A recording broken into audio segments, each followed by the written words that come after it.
It's the Worldwide Sports Radio Network. Ladies and gentlemen, this is the main event of the evening. It's time! Introducing first, fighting out of the blue corner. Right there, hold on, right there. Boom, I faked him. Oh, whoa, that was, whoa. I'm back. But Mama Babo, how you say that name? I'm going to go home tonight. I'm going to drink a Coors Light. Fighting out of the red corner. I completely dominated that fifth round. That fifth round want me to fight. From the bottom of my heart, I'd like to take this chance to apologize to absolutely nobody. It's time! The #1 MMA show in America. Caged in MMA.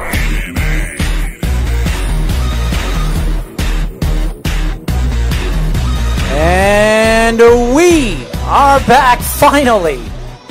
It takes a little bit, it takes a long time for us to come back. I know we're here every other show, every other Friday, but I want to give a shout out to all the fans that listen to our show every single other week. As you guys know, you can call us at 631-965-4990. This is Caged in MMA. I'm your host, Daryl Marks, my co-host, Mr. Anthony Andorosi. Remember, you can reach us by going to our website at www.worldwidesportsradio.com. And guys, you don't even have to go to our website anymore to follow us, listen to all the different clips of our shows, our stories. Every single thing is on our app. How do you get our app? If you have Android, you go to search Worldwide Sports Radio Network.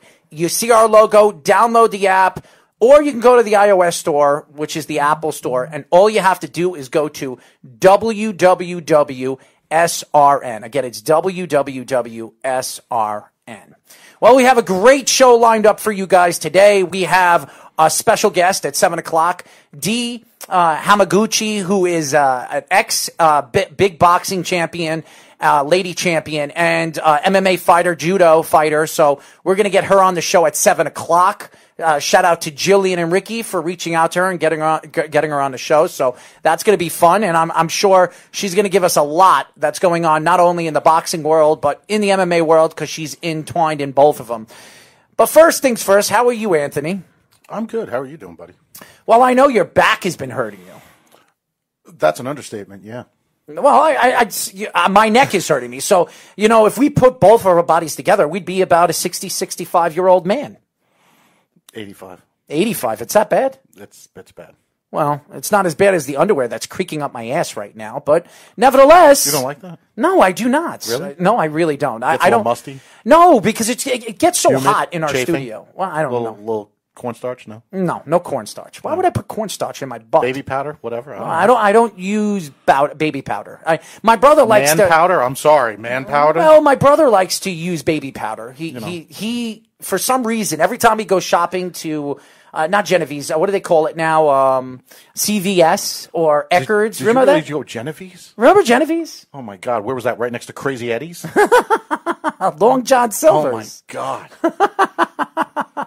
Yeah, we just went 85, 65 right Yeah, there. well, anyways, I don't like powder because I don't like the way it smells, and especially when all that white stuff coming out of your pants. It's no fun. It's no good. Okay. Oh, you just said powder, so I'm telling you, I won't use powder. I said powder. You went on the rant. I'm just telling you I wouldn't use powder. Baby powder. I don't use baby powder. That's fine. They have these new underwears now. Did you ever see the men's underwear that they made? Well, they have the ones I wear. No. It's 3 layers. Well, and I don't want to really talk about it on the show, but you can actually stick your thing in 2 different layers where it's not sticking to your leg. Did you ever see that? I have to show you that when we go to break. It's actually very, very interesting. I have a friend that sold you your underwear, Magic Mike. Well, nobody sold me my underwear. It's just underwear. You go online. You buy them online. There's a lot of crazy things you can find online. Yeah, exactly. But it's not crazy. It actually feels good. It takes away the sticking. So anyway. Wow. I'm sure our Florida correspondent wants to weigh in on this before I get basically annihilated right now, which I know it's coming. Well, how are you, Jeff? How are you today? I got nothing to say to Anthony Andriozzi. I am beyond disgusted with how I just feel lied to. I just feel lied to. That's what it is. Why? Why do you feel lied to? Matt Brown, really? Matt Brown got knocked out so fast, I wasn't even sure he even had a fight that night. Unfortunately, he's not the only one who got knocked out really fast that night. Okay? We could always spin this, Jeff. Jeff, we could always spin this. We could think of it as, this is me trying to help you to stop gambling by calling it aversion therapy. The more money you lose the urge to gamble. Maybe that was really the motive behind all this. No, because I just go on the chase. I'm like, oh, man, I'm down. I got to double down next time to get back. Like, I just want – and honestly – my DraftKings stock, thank you, by the way. Went up a couple points today. Very honestly, I'm going to be listening so closely on who you think is going to win the McGregor-Anderson Silva fight. If it happens. So I can if it happens. The opposite person. If it happens, but we'll get into that. I think it's going to happen. I do. You want to know something? Since we got Jeff on the phone, we might as well open up with that. You want to talk about the Conor McGregor and we were going to talk about that anyway. Anderson Silva fight? Yes. So I guess everything is official according to everybody's Twitter handles. Yes, it's and official. That's the only thing that's official is that it's through Twitter. Somebody there was no there. announcement. Yeah. No, somebody threw out the challenge, and now it's accepted. Where I believe the fight's supposed to be at 176 pounds. Is 75 what was, pounds. Yeah, that's right. Something like that. That's what was ultimately proposed between the two parties. Now, nothing obviously is official, but we all know how this is as a business. Somebody's going to try to make money out of this, and somebody's going to try to make this happen. Obviously, it's going to be another circus. And it's already a circus. I mean, Conor McGregor's going to make, lots and lots of hell money. of a lot more money than Anderson Silva was. And you were right. It's 176 pounds. 176 pounds. Because considering it's not 170, that extra pound to go over 170, please. 175. Really. We might as well just go old school Japanese, tournament rules of just open weight at this point. So that's what the rumor is. And I'm going to call it a rumor until it's official, which, what would you say? Probably 4th of July, they'll probably announce it for Fight Island or something? Yeah, I think probably a month from now they're going to announce it. And it's going to probably be a month after that. It'll be in August.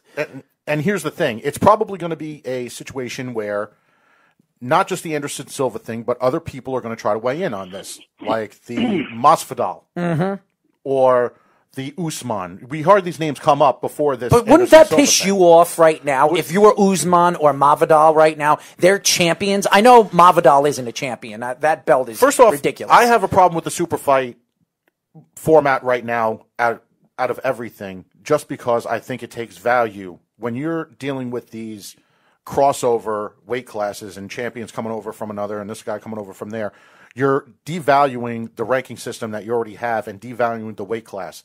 That's why when people say people are holding up the weight classes, I think Stipe was supposedly accused of holding up the heavyweights. Which is ridiculous. That's a ridiculous thing to say. But are you really holding it up because he doesn't want to deal with the corona? Or are you holding it up because now the heavyweight champ is going to go into the lightweight? The light heavyweight. The lightweight's going to go against the middleweight. That holds up the whole thing. So I'm just wondering, now out of all of these scenarios, and let's ask Jeff, which fight are you more inclined to want to watch? McGregor go against Anderson Silva, if that seems more realistic than Conor McGregor. What was it? McGregor versus Masvidal, I think, was another one that was on the table. Yes. So, Jeff, in your opinion, would you rather see Masvidal McGregor or McGregor Silva? Just for me personally, I'd rather see McGregor Silva. Like, I understand what you're saying as far as like a devaluing maybe some of the belts and like the weight classes that they have. But honestly, that's never been a problem in boxing. They've always fought at there's always been big fights at catch weights for, not championship belts or whatever, just because people wanted to see those two people fight. And I think it does serve the sport in a way to get two giant, great fighters with big personalities in there on their own just for the fight, even if it does delay some of the ranking matches. I mean, I think I agree with some of the points that you're making. I do agree, and you're making some really good points. Because when you're dealing with Anderson Silva, is Anderson Silva really going to be making a middleweight title run? Probably not. Is McGregor going to be making a title run in whatever the hell weight class he decides to flip a coin and go in this week? It seems like he likes to go in one, the other, and the other. And he has that flexibility to do that when course. you're in there. You know, he could actually fluctuate between 3 or 4 weight classes because now the more weight classes, the slower we were even hearing that he wanted to move up to 185, the light middleweights. And he'll get... the middleweight. And he'll get ripped in half like a freaking, ragdoll. But he came out and said that he would fight in the middleweight division. And Tyrone Woodley has come out and said that he wants to fight Conor McGregor. And the reason why Tyrone Woodley has not fought in the last couple of months, really almost a year since he lost against Usman, is because he's been in depression. He's been in a depression after he lost that fight. He hasn't fought in a while. If you look at Tyrone Woodley right now, that's a long time. That was over a year ago. And I understand this whole Anderson Silva, and I know everybody's trying to make money off this, and Anderson Silva wants to make that one big money-making fight. Anderson Silva is not the same Anderson Silva we remember, the dominant Anderson Silva that we saw for 8 years where he didn't lose a fight, and he was the most dominant force in the UFC. He was the guy that the UFC built around for 8 years after the Randy Couture's, the Chuck Liddells, the Tito Ortiz, everybody just retired. It was done. And then all of a sudden, Anderson Silva lost those 2 fights against Chris Weidman, and his career was practically over. He's had a couple of fights. He's won a couple of fights. He's lost a couple of fights. He is not the same Spider we remember. So, again, do I like this fight? I think this is a terrible fight. It's not a fight that I'm going to want to buy. I understand it's Anderson Silva. I understand he's a big name and everybody loves Anderson Silva, and he's a big draw. He's been a big draw since he's come to the UFC from Pride. So we understand what Anderson Silva brings to the table, but we also understand what Conor McGregor brings to the table. Why isn't Conor McGregor fighting Masvidal? Or why is he fighting Usman or Tyrone Woodley? Guys that are around his age where, I mean, obviously Tyrone Woodley isn't. He's 36, 37 years old. He's the Anderson Silva age. But Anderson Silva is 40 years old against a 30-year-old man who's at the top of his top of his fighting career. Why would the UFC want to see that? Now, if they think that's going to sell, if somehow Anderson Silva pulls off a win like this, it will be one of the biggest upsets in MMA history. But the chances of Anderson Silva beating Conor McGregor in a 5-round fight, because that's what it's going to be, it's not happening. It's not. It doesn't make any sense. I don't understand why Dana White, the great Dana White, is going to accept this. And obviously he is, even though he hasn't done anything yet, no press reports, anything like that. This is ridiculous. This is ridiculous. This is what the UFC is trying to sell right now. But here's the thing. Is it any, and in some situations, is this any more ridiculous than Dominic Cruz, after not fighting for 2 years, coming in and challenging for a title? This is more ridiculous. Is this any more ridiculous than, and we're going to get on this topic too, but it's a nice little segue, any more ridiculous than Jose Aldo coming off 2 losses and getting a title shot against Peter Yan for a vacated title, when there's 2 other contenders, up-and-coming talent, right there under your noses, and you're giving them the shaft? So is this any more ridiculous than that? It almost seems like right now, coming off of the transition from this COVID thing, and he's trying to piggyback off the success that ultimately, for as of right now, until something comes up in terms of being sick or any illness, God forbid, hopefully it doesn't, these last fight nights and pay-per-views, I would call them successful because they happened, and there was very limited, I would say, casualties in regards to sickness.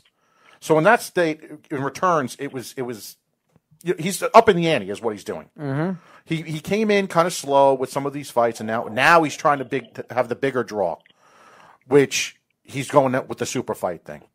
Obviously, the super fight thing. I don't even think he's doing, Anthony, I don't even think he's doing a super fight. I think he wants every single one of his that's champions. What this would be considered. Well, he wants every one of his champions. This is why you're hearing that Jose Aldo is the number one contender for that belt. And the reason why he's the number one contender, because he's a name. He wants names to be the champions of his belts. But the problem with that is, and Jeff, I know you're there, and maybe you'll agree with us on this. The problem with recycling these names from the past, you're not taking care of the investment of the younger talent that's going to be carrying the sport for the next 10 years by giving them the exposure. So once again, you're pushing them away from the spotlight, so there's no connection to the outside world and the mainstream audience, and you're recycling these names off of the past. And you're basically going to just hurt the future.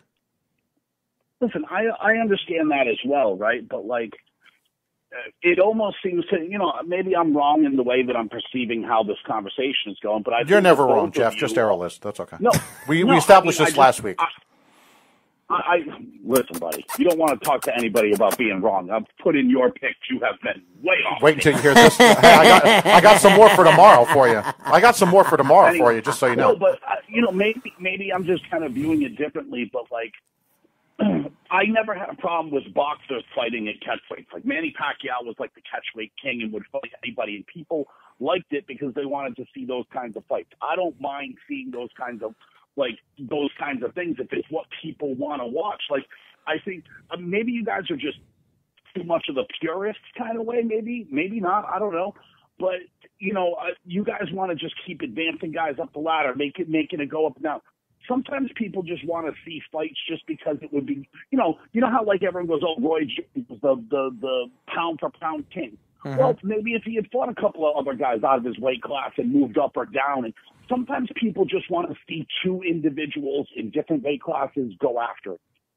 I agree, Jeff. I agree with everything that you're saying right now, but I also look at what the UFC is putting out there, and the product that they're putting out there is not selling. It's not selling. I don't care what anybody says about this whole Justin Gaethje and the whole fact that he won the fight and by the way, Justin Gaethje, that was another one. Yeah, and I'll tell you something. I will tell you something, and I want to give a shout out to the fan that called up the show 2 weeks ago, and we let him speak for an hour, and then we tried to look him up after the show, and the crap that he was telling us that he fights out of, what's the gym that he fights out of? First off, I have to say this. He said that he fought out of AKA. He said that he was Khabib's teammate. Yes, and we did our research, and we asked around, and nobody's ever heard of you. And you called the show, you spoke for about an hour, my brother, blah, blah, blah. I know Justin Gaethje, I trained with him, I wrestled with him, blah, blah, blah, blah, blah, blah, blah. If you're listening to the show, you can kiss my ass. How's that sound? Because for the fact that you called the show, and we kept you on an extra hour to yap your big damn mouth, and you were yapping and yapping and yapping about who you are and what you are, and we don't know what the hell we're talking about. How about you give us your real name and call this show and act like a normal person instead of telling us that you know Khabib and we shouldn't be talking about Khabib and we weren't putting down Khabib, first of all. And now that we are putting down Khabib, at least we have the background, the name to talk about him. You do not, as far as I'm concerned. So please, call this show and have your own thoughts to what we're saying right now about Khabib, because Khabib is a chicken, okay? A chicken. And he has been a chicken since the day Ferguson was announced that he was going to fight him again. All right. First off, can I just say something about that guy? First of all, you're right in everything you just said about him, but I'll still bet you $50 he picks winners than Andrew Yosi. Say that one more time. You were breaking up. I said, say whatever you want about that dude. I'll bet you $50 he can pick better winners than Anthony Andriosi can. I'll tell you one thing, though, and I could guarantee you this, and you could bet on this. If he or anybody else calls up saying that there's somebody that they're not, and they're doing it for we're hanging up the phone. Fame, they're not going to stay on that long. Maybe it's not going to happen. Because I will say this, and the only thing I will give that person credit for is they got one over on us. Mm-hmm. Congratulations. You got one over on us. But at the same time, I really, it's pleased with this. He's the first person that got me my first UFC fight. We looked that up too, buddy. It's ridiculous. We looked that up too, buddy. We never even heard of you. And you're yapping your mouth. Here's the thing, and I'm sorry, I never say this to you. I never, ever, ever do, and I probably never, ever will. We're going to stop this conversation right now because we already wasted enough time on the schmuck. We're not doing it again. Not at all. It just upsets me that he kept us on for an hour more than we need to be on. Because now he's getting extra time. Oh, I mean, everything upsets you, though, Errol. Jesus, you're so sensitive about everything. Just move on from it. I'm just saying. I'm just saying Khabib is a chicken. I understand his father is sick. Shout out to Khabib and his family. Hopefully his father's okay. He was in a coma about a week ago. Hopefully he's doing better. And I haven't heard anything so far in the last couple of weeks. The last week and a half. So hopefully he's doing better. But in all honesty, I could if the Khabib fight happens and all that, who the hell cares? I'm over that. Now we got other stuff coming up. Now we got more exciting things coming up. What, Conor and Anderson Silva? No. You have Amanda Nunes fighting Felice Spencer. Mm-hmm. Felice Spencer, a really good fighter out of Canada. That's coming up. That's a nice fight coming up. You have, unfortunately, you got Aljamain Sterling going against Sandhagen. When are we getting him on the show? He's a Long Island native, and he should be on the show. He'll come on the show. I'm sure he will. But here's the thing with that fight. That fight, unfortunately, you got two guys fighting June 6th, two top 5 contenders for that title that Peter Yan is fighting Jose Aldo for. Peter Yan, my hat's off to you. Great. I'm happy you got the fight and such. Unfortunately, you have to waste the time dealing with Jose Aldo. Obviously, I don't see any reason why he wouldn't beat Jose Aldo. Jose Aldo hasn't been a good fighter Jose for a while. Aldo does not deserve that title fight. I'm sorry. The last 2 fights he lost were title contender bouts that he ultimately ended up losing, and those 2 people that won ended up getting title fights.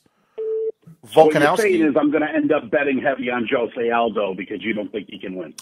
You want to know something? The money is probably going to be so bad on that. If you wanted to bet a couple of bucks on that puppy and just see how it goes, I'm not even talking about the money being so bad. I'm picking fights so terribly. I'm probably going to win outright on that fight. Okay. Go ahead. You picked Matt Brown. That is still sleeping after eating that punch. Oh, listen, man. Matt Brown always has a puncher's chance. Still, if he has another fight coming up, I'll still give him a puncher's chance. Still. Terrible. Anyways, I got better things. I wanted to call and just let you know, Anthony, I've given up on you. No longer do I think you're an expert. You might want to take the two. You might want to take the 2 underdogs tomorrow. You might want to take the 2 underdogs tomorrow. You have flushed your credibility with me. You may want to take the 2 underdogs tomorrow. You may want to take the 2 underdogs tomorrow. I'm just saying. You know what's funny? I was talking to Jeff before you get off the phone. He said, Anthony, we were sitting over here before the show, and he was telling me, are you playing the stock market? And I was like, and he's showing me the stock of DraftKings, how it went up from $15 to $37. And I'm sitting there, that's great growth in a month. And he's sitting there, and he's telling me all this stuff. He's like, you got to play the stock market. Jeff, that's what he's you need to do. He's a betting man. You need to go into the stock market. Forget about what I'm talking about with the picks. Just take the stock market, okay? It went up $20 in like a month. It's beautiful. Yeah, but if people you had to have owned I have not a lot, but a few stocks. But you had to have owned DraftKings early to get in on that because I think once everything comes back, things go back to normal. But here's the thing: think about it. Right now it's $37. No. Right now it's $37, and nobody's betting anything. Can you imagine what that's going to raise to when as soon as football starts? It'll actually go down, Anthony. It'll go up. No, but they've been drawing in. I'm a Kings customer as well, but I can tell you that they've definitely been drawing people in because they've been running, listen, think of it what you will, but they've been running virtual, Madden games and simulated games, doing other things. And people have been doing it. Well, sports is coming back, so we're happy. The only game in town, they've been killing it, so that's why their price has gone something like that. But once everything gets back to normal, I think that stock is going to go down. I do too. And I listen, sports is coming back. No, I'm not betting on if it's going to go up. You want to bet? You want to bet? What do you want to bet? I'll bet you $50. That's it? I'll bet you $50 the stock goes down. When sports starts again, it will go down. How much? He's right. How much? $50. I'm betting you $50. No, I'm betting you $50 that it's going to go down from $37. Okay, yeah, but what? Like 25 cents don't count. No, a lot more than that. Like how much does it have to go down? About $10. Well, pick a number that it has to go down to. Right, exactly. $10. Like a margin? $10. $10. $10 drop. So it's going to go to 27. Yeah. It's going to drop. Or whatever it becomes. Yeah, $10. By what date? Now you got to pick a date. It'll be 27 by what? When sports starts. You want to say the beginning of football? Just because then you'll have 3 sports going at the same time. Let's say October or November. Yeah. October 1st. October 30th. Why you got to start shit, man? October 30th. This was real simple. No, it is simple. Difficult. I'm telling you, October 30th. I'm negotiation. Everything's a negotiation. This is good. Why don't you split the difference and just say October 15th? October 15th. There. All right. $50. Whatever. $50 bet. That's fine. All right. There you go. So we're good for $100. Okay. $100. Be compromised, gentlemen. It works. You know what I'm saying? Yes. There you go. I'll give you the 15 for 100. There we go. That's a good job. Jeff is the middleman. Nice. Yeah, I don't want to cut. I just want to hear you two stop yelling about the whole thing because, quite honestly, we got bigger fish to fry. You got idiots pretending to be people. You got Anthony Andriosi who can't make the goddamn pick to save his goddamn life. It's just, there's so many things going on right now that it's out of control. Oh, man. He calls himself an expert. What the hell is going on? Oh, man. Thank you, Jeff, for calling the show. Did he get one fight right? Did he pick one fight right? Actually, I did, damn it. He got one. I got one. He got one. 1 out of 5. I got one. So there. Think about that. You're batting 200. Like, is that even? No. I'm actually 5 for 10. Because the week before that, when you got pissed off, I only lost by 1 fight. It was the upset. So when you look at it from that standpoint, I'm like 500 right now. Great. And some guy can go 4 for 4 one day and you're batting 1,000. But when the next day shows up and you go 0 for 4, you're still a crappy hitter. You know what I'm saying? Like that's what it is. Oh. That's what it is. Even the sun shines on a dog's ass once in a while. Do you know what I'm saying? Like, okay, you got lucky. You went 4 for 5. Terrific. You've also been shoving it down everyone's throat. Justin Gaethje doesn't stand a chance. Dude, yep. I didn't shove it down everybody's throat, just yours. Then last time, Matt Brown. You want a guy that's going to be amazing, dude. Matt Brown. Sleeping. I love how he's going stuck on Matt Brown when there's 3 other people that lost. Well, because he was upset about Matt Brown because you kept saying there's no way Matt Brown's going to lose that fight. And Matt Brown would have won, guy he that still would have never got pissed lost off by the other 3. He was upset that the guy that he was fighting never lost. And he said that, don't you think this is a guy that knocked out every single one of his fighters? Actually, you know what's really crazy? The guy that knocked out Matt Brown, do you know who he was a teammate with? Who? The kid that called. No, I'm sorry. Look at that. His brother. Khabib. Yeah. He got knocked out Khabib's, by his brother. Don't say the Khabib's K word. team. Can we get through tonight without the K word, please? Thanks, Jeff, for calling the show, man.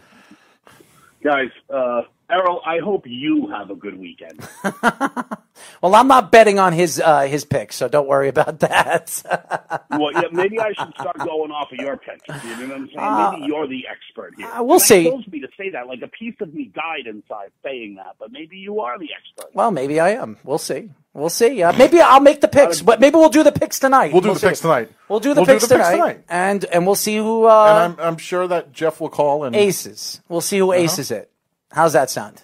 Sounds good to me. I mean, you're going to be ahead of Anthony. That's just my God.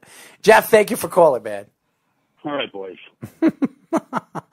Oh, man. There you go.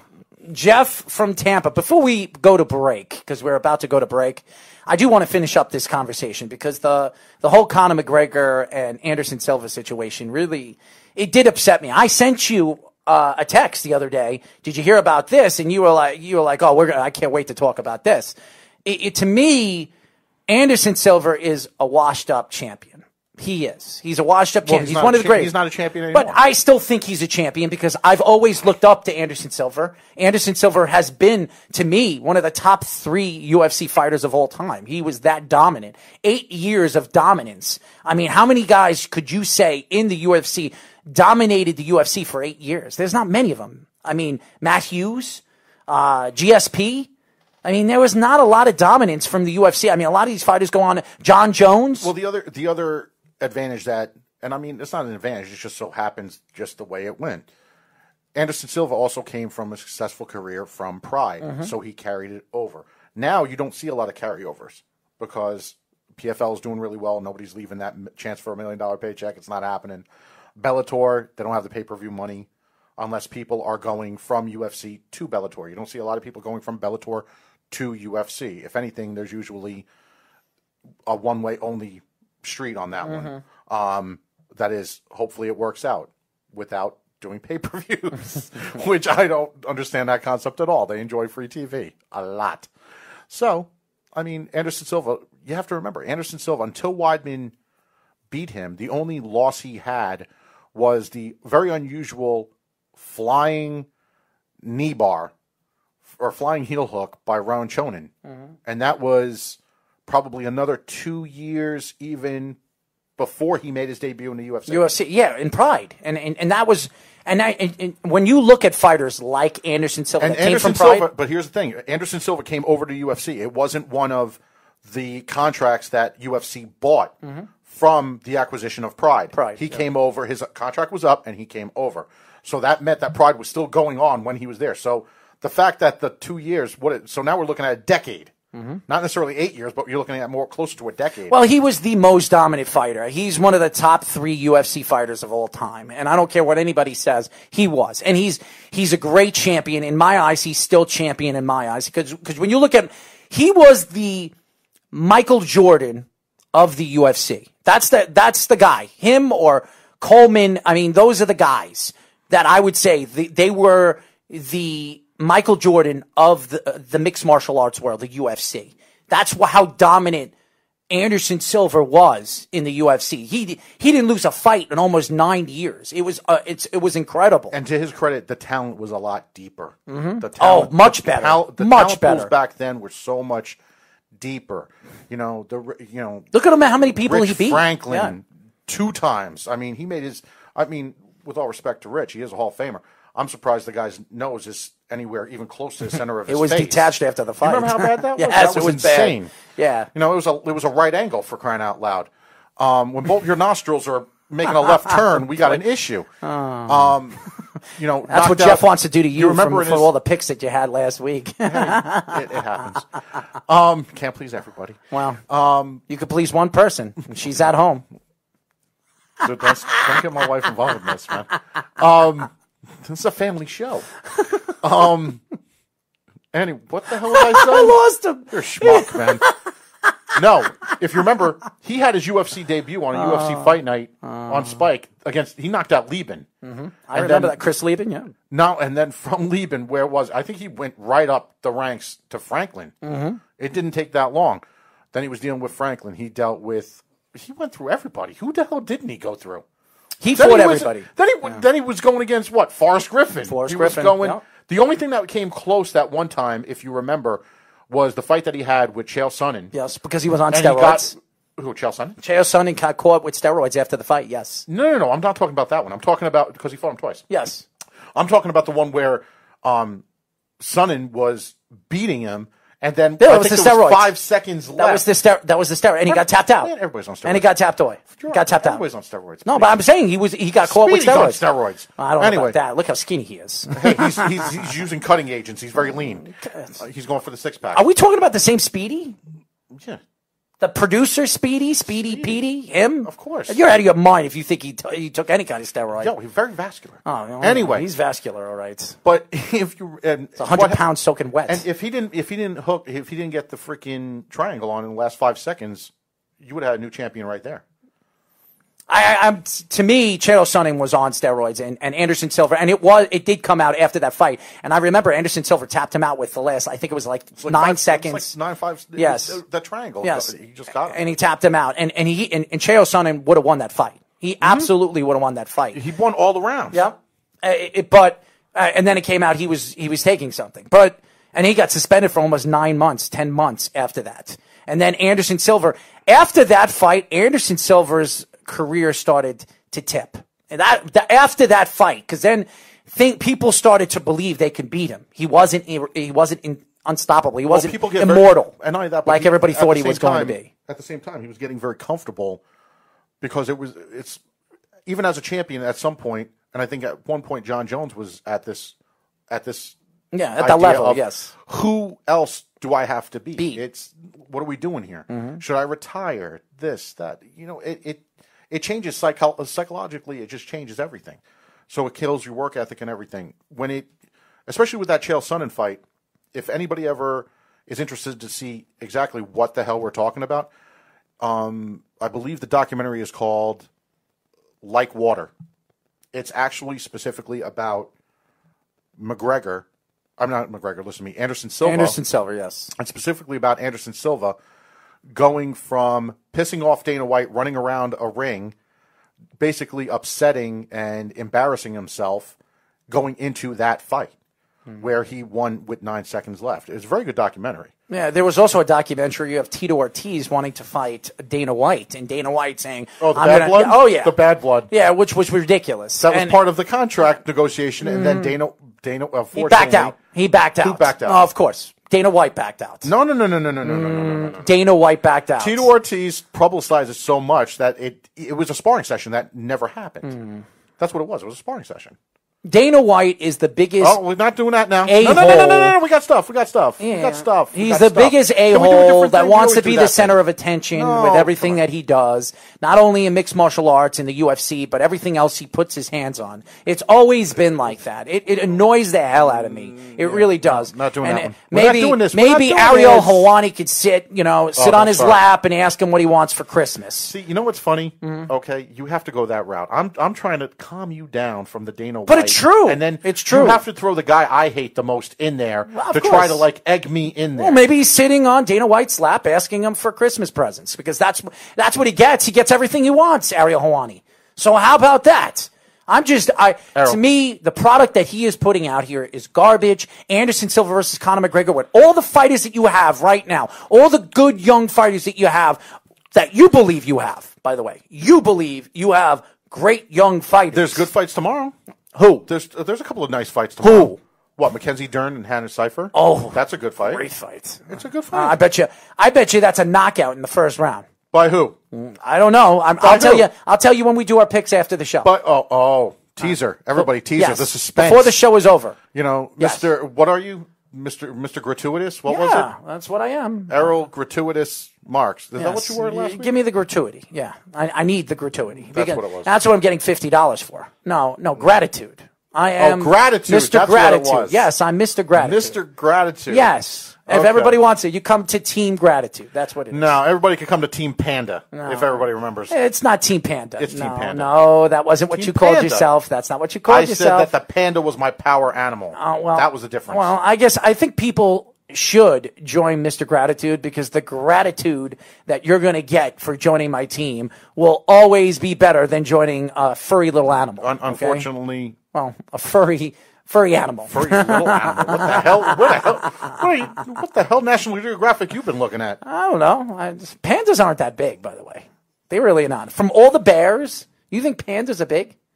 How about black bear or Can we stay on topic here? But you just said panda bears aren't big. Can we stay on topic But you just told me, have you watched National Geographic? Dude, first you started with your drawers, with pockets. Well, yes. Now my underwear is creeping on my ass as we speak right now. He has a GoFundMe page, people. No, I do not. It's a I do DVD not. Haynes Fruit of the Loom sponsored GoFundMe page to help Errol with his little problem with, my underwear? With airing out his shizil over here. Yeah, well. So anyway. Let me tell you something. I should have just came here practically naked. I don't think you would be able to see it under the table.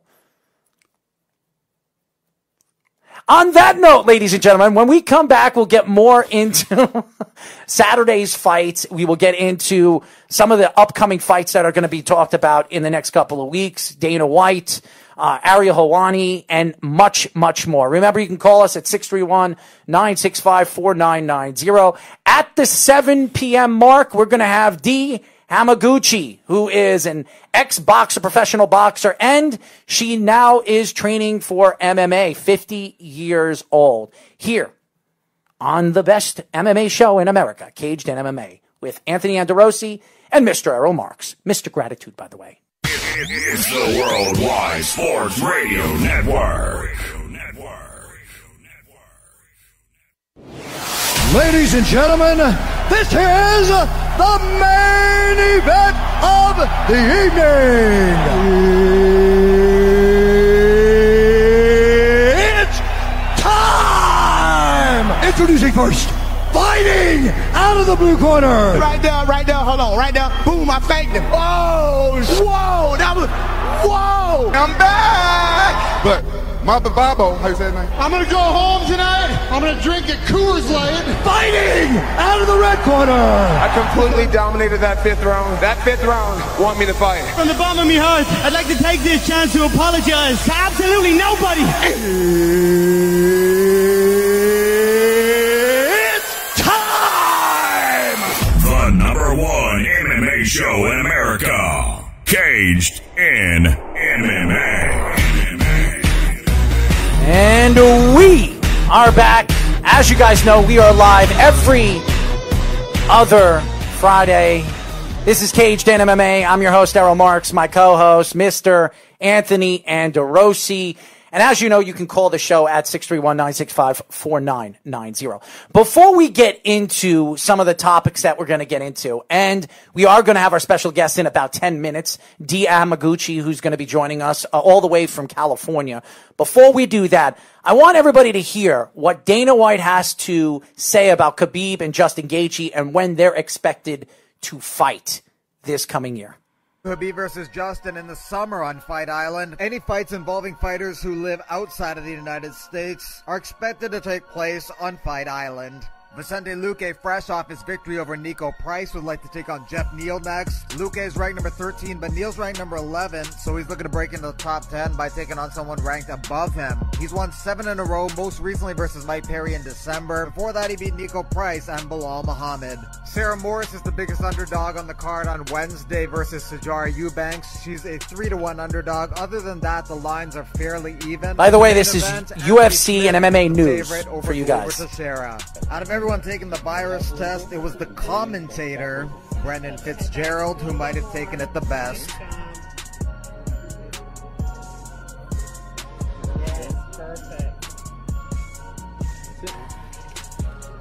That stuff hurts, by the way. And you guys aren't seeing this.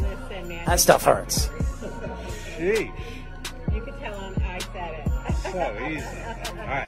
All right. Well, that was MMA news. I was going to play the whole thing, but I thought it was going to be Dana White speaking and talking about the upcoming fight of Khabib and Justin Gaethje, and I'm hearing that it will be probably sometime at the end of August when that fight will take place, probably at Fight Island, but I'm not going to really get into it until that really happens. Before we go to Dee Hamaguchi, and I'm looking forward for the interview, I do want to get into this particular story. John Jones on social media reached out to Dana White, and he believes he should be earning Deontay Wilder money. And and Dana White responds to this, and I will let everybody, I'll read off a little bit what Dana White said. Jones took to Twitter account to claim the UFC wasn't willing to pay him more for the bout of Ngannou. White said this was due to Jones asking for an absurd amount of money in the midst of the coronavirus pandemic. Jones denied this and claimed he never had asking price. Speaking to the reporters during the media scrum, White said he was amused by Jones's claim via MMA fighting. It's fun working out in the gym in the morning and seeing tweets from John Jones saying, "I'm lying," White said in response. We have text messages with John Jones. It's not like I can't prove what I'm saying or it's true. We have text messaging. I don't know why they spell it. Text messaging from him out by, I'm not going to do that. I'm not going to put a text message out in the press. Now, John Jones is saying that he wants Deontay Wilder money. And I agree that he is the best fighter right now in the UFC. He's the big prize fighter in the UFC besides Conor McGregor. I do believe that if John Jones can stay out of trouble, John Jones deserves that kind of money. He really does. I don't know what he thinks he's going to get, like $20 million or $30 million. That's not going to happen. But he should be making about $5, $6, $7, $8 million every single fight, especially if he's the champion. He's really an undefeated fighter. So I am very surprised. And Dana White, who is supposed to protect his fighters, for him to come out and talk to the press like this and kind of throw John Jones under the bus because he claims that John Jones reached out on Twitter and said that he deserves Deontay. I've looked on John Jones's Twitter. He said nothing of a sort. Now, maybe Dana White's trying to stir something up or trying to bring something up that he can sell to the public where it's going to cause a stir between him and John Jones because everybody knows John Jones is always the center of attention. If he's not getting in trouble with drugs or driving under the influence, he seems to say things that he shouldn't be saying outside the octagon. I mean, basically what we're looking at here, it's a he said type situation. You got Dana White saying he never said it, this conversation never happened, and quite frankly, with John Jones's record, his credibility based off of his stupid antics, it's always going to have some doubt whether he's telling the truth or not, regardless of what the hell he's talking about. Now, in regards to him wanting Wilder money, whether it's Wilder money, Fury money, whatever the hell it is. He's not making $30 million. Nobody, let's be real. The top fighters in the UFC should be getting paid more than they are. It's not a fight-by-fight basis.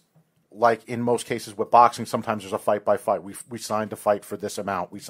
Sometimes these guys, based off their contracts, get stuck in a set amount of how much their base is and such.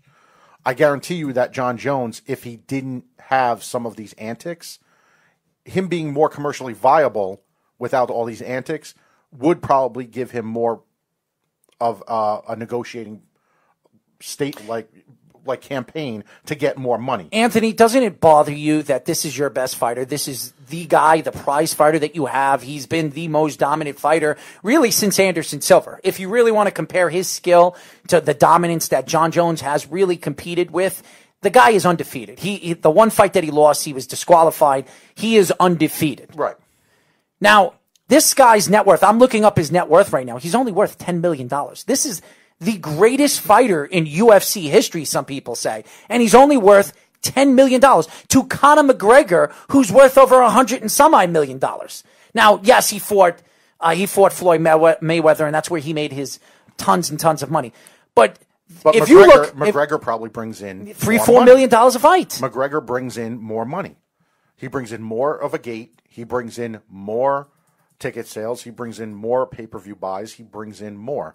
So if people want to say that, is that the reason why you're worth more money? Well, it's kind of hard to say that it's not. Let's be real. If you're bringing in more money, shouldn't you technically make more? I mean, is that an argument that we can make? Conor McGregor's worth $110 million. Yes, he is. I'm surprised it's not more. He's worth $110 million. So he's worth $100 more million than, to me, the greatest MMA fighter of all time. That's what you're saying. You're talking about. I don't care about selling and all that other stuff. You're talking, though. John Jones is one of the biggest selling guys that they have right now for the organization. Are you talking about the two biggest selling points that they have is Conor McGregor and John Jones? Why is Conor making more money than John Jones is every single fight? I personally think McGregor brings in more money internationally than John Jones does. But that has nothing to do with when you're going when you're negotiating a deal. Yes. And I am not Dana White. I'm not an owner of a mixed martial arts organization. Mm-hmm. When you try to compare and contrast your two big drives and your draws, those two guys, Conor McGregor and John Jones, I guarantee you John Jones is not even the second highest paid fighter in the UFC. Not even a second. So you're telling me that John Jones, who is your best fighter, hands down, your best fighter, and he's a big draw. He's a huge draw. He's only making $1 million a fight. And this guy, Conor McGregor, is making $3, $4, $5 million a fight. That is a crock of you-know-what. Once again. It's a crock. How much money is McGregor bringing in opposed to John Jones? The sales are the same. Their sales are the same. They're not the same. You're looking at pay-per-views. I guarantee you. Total amount of money for pay-per-views. If I find the pay-per-views, I'm going to look this up. Okay. After we get off the phone with Dee Hamaguchi, after our interview, I'm going to look while we interview. What would you say McGregor's biggest fight was? What would you say John Jones's biggest fight was in regards Daniel Cormier. Okay. The first one? I don't know. Daniel Cormier. I'll look at both of them. All right. Look at both of those and compare that to what you say Conor and Khabib, and also McGregor Aldo. Okay. Go 2-2. We'll look at that. I almost guarantee. Okay. Okay, Jeff, don't start. I hear him saying it on I hear it. It's ringing. Well, Like Jeff's he's not like, here. I'm not, so but no, but he's going to say here. it anyway. Anyway, I'm going to look this I up. can almost guarantee you McGregor's 2 fights brought in a hell of a lot more than the total of the other 2 fights. Well, I'll make a bet with you, and I'll tell you they're almost very similar as far as pay-per-view, and that's what we're going to look at. I would say sales. 25% more. Would you say that's drastic enough? I would say maybe 5 to 10. That's it. 5 to 10% more. That's it. I say as much as 25% more. That's a bet. The 2 totals. That's a bet. When we come back, because we have our special guest, so we have to go to break. Dee Hamaguchi, ex-professional boxer. She's been around for a very, very long time, an MMA fighter here on the greatest. I say this all the time, and I'll say it again. This is the greatest MMA show in America. Eat your heart out, Khabib fans. That's all I'm going to say. We'll be back after this. It's the Worldwide Sports Radio Network. Ladies and gentlemen, this is the main event of the evening. It's time! Introducing first, fighting out of the blue corner. Right there, hold on, right there. Boom, I faked him. Oh, whoa, that was, whoa. I'm back. But Mama Babo, how you say that name? I'm going to go home tonight. I'm going to drink a Coors Light. Fighting out of the red corner. I completely dominated that 5th round. That 5th round want me to fight. From the bottom of my heart, I'd like to take this chance to apologize to absolutely nobody. It's time! The number 1 MMA show in America. Caged in MMA. And we are back, ladies and gentlemen. As you know, this is Caged in MMA. I'm your host, Errol Marks. My co-host, Anthony Anderosi. And we did have Dee Hamaguchi on. I don't know what happened to her. I think she hung up. So we're actually going to call her up live and introduce her this way because maybe she didn't hear me or whatever happened. We're going to put her through in just 1 second. So just hold on 1 second. Hello? Dee, what do we lose you? I told you to hold on for 1 second. Oh yeah, it went dead. Oh, it went dead? Oh yeah, I told you to hold on. I always mute you before we put you on to live radio, but we have you on. As you guys know, we are now talking to professional boxer, judo fighter, Miss Dee Hamaguchi. What's going on? How are you? I'm doing well, thanks. Considering, all things considering. So, how are you and your family doing with this pandemic? Well, I'm by myself here in Los Angeles. Most of my family's up in Canada. Mm-hmm. We're not allowed to cross the border, but we stay in touch. So, and I know Anthony right over here, sitting, my partner over here. He is he's in the Mixed Martial Arts Hall of Fame, right? Am I right? Wow. Mixed Martial Arts Hall of Fame. Am I saying it right? What is it? MMA Hall of the Fame? United States Martial Arts Hall of Fame. How about this? Just say the MMA Hall of Fame. No. Yes, because that's what it is. What it is. Well, then write it down or something because it's annoying. Why do I have to write it down? I tell you all the time. Anyways, just like I tell you my last name, you still butcher that. It's spelled right in front of you. Am I pronouncing your name right, Dee? It's spelled right Hamaguchi? there. Right there. Hamaguchi, you got it right. I got it right? Am I pronouncing it right? Last name right here. Yeah.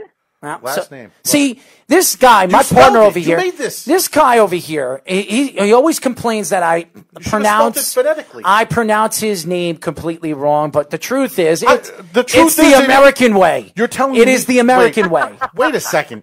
You're telling me yes, I don't know how to say my own last name and that you're right? I think you're lost. I do. I think you're a little lost here, Anthony. I'm trying to help you here. I'm trying to help you. Maybe you. What planet do you come from? Have you ever seen the movie Forever Young? No.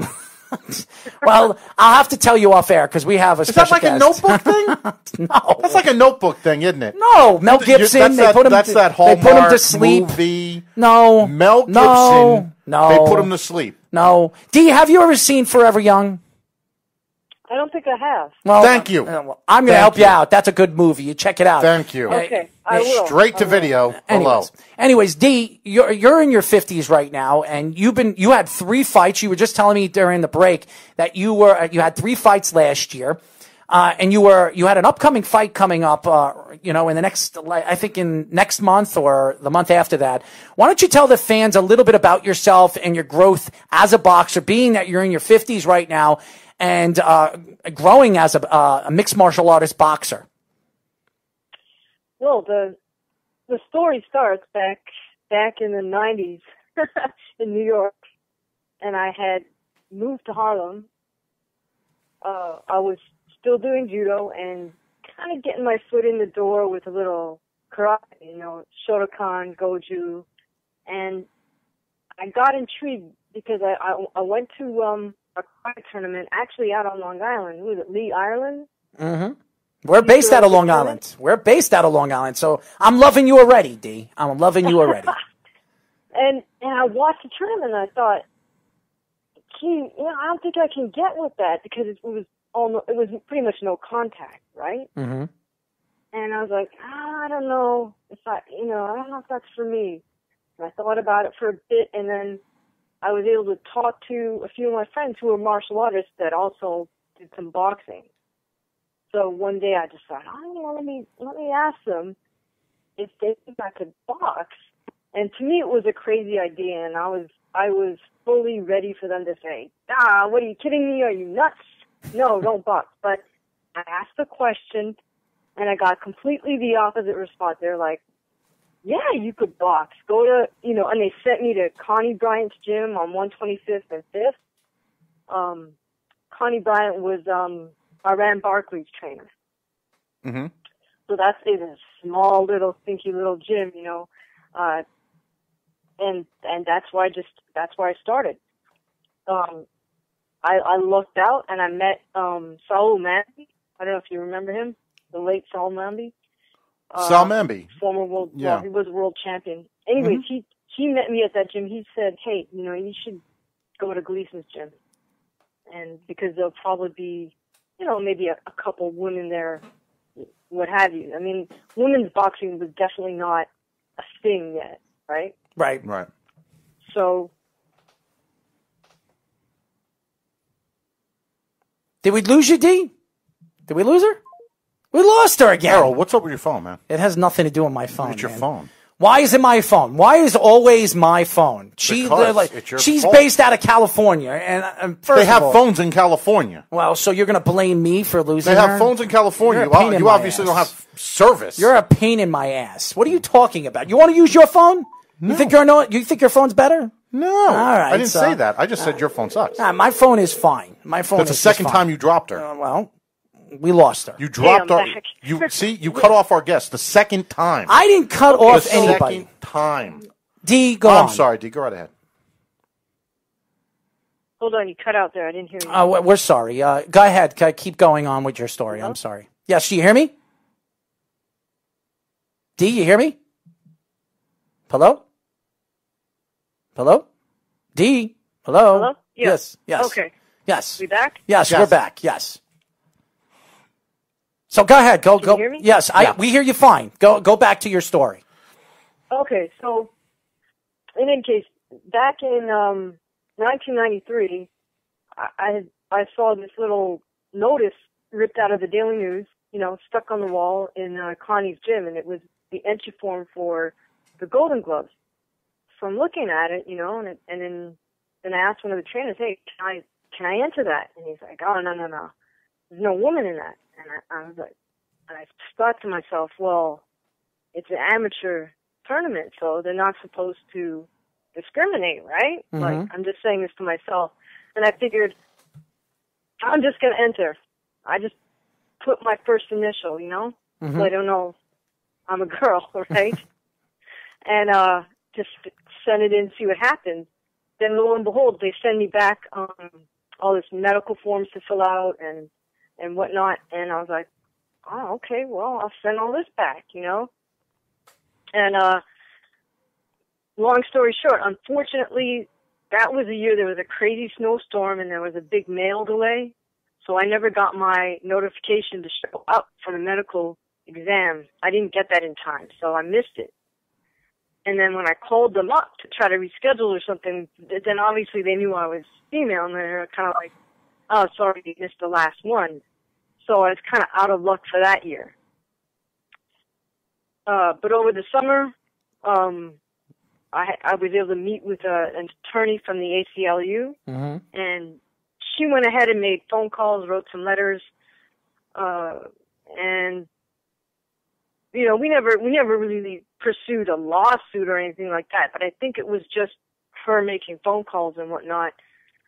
The next year, the Daily News just opened their doors to women. So that was in '94. We were allowed to enter for the '95 gloves, and then, you know, that was it. You know, we were in the biggest amateur boxing tournament in the world, really, and there were TV cameras from all over the world there. I think everybody was just curious, like, what? Women's boxing? What's that going to be like?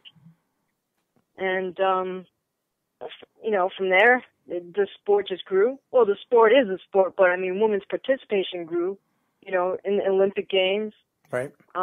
Did you compete in the Olympics? And now some of the female pros are actually getting TV time. Did you compete in the Olympics? Really what's needed. Dee, did you compete in the Olympics?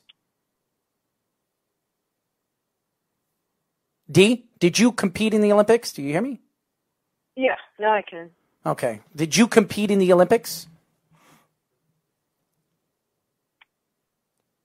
Are we losing you? I don't know if it's your phone or my phone. Just cutting in and out. Let me try to move to another spot and see if Did you ever compete in the Olympics? Yeah, I mean, I think it was a huge thing for women's amateur boxing to make it into the Olympics. First, there was just three weight divisions, but now I think they're going to have all weight divisions.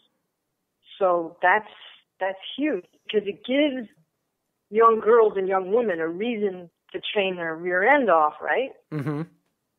They want to make that Olympic team. That's huge motivation. And once, you know, worldwide, once the base of the pyramid of female amateur boxing gets bigger, when that base of the pyramid is big, you're going to get much higher quality professional female fighters that grow out of that, you know, just like the men. Dee, did you ever have the opportunity to compete at the trials for the Olympics?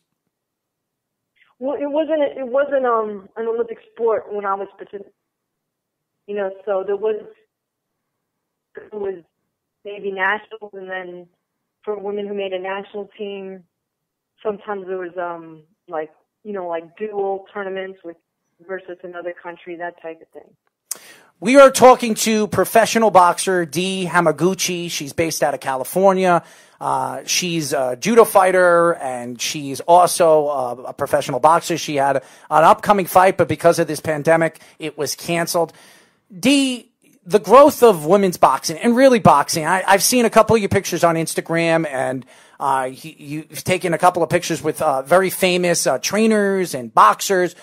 Growing up as a boxing fan, and I'm a huge boxing fan, I've followed Mike Tyson in those years, and even now with the Mayweather years, and really all the Pernell Sweepy Whitaker. Is there a particular boxer that you tried to mimic when you became a professional boxer?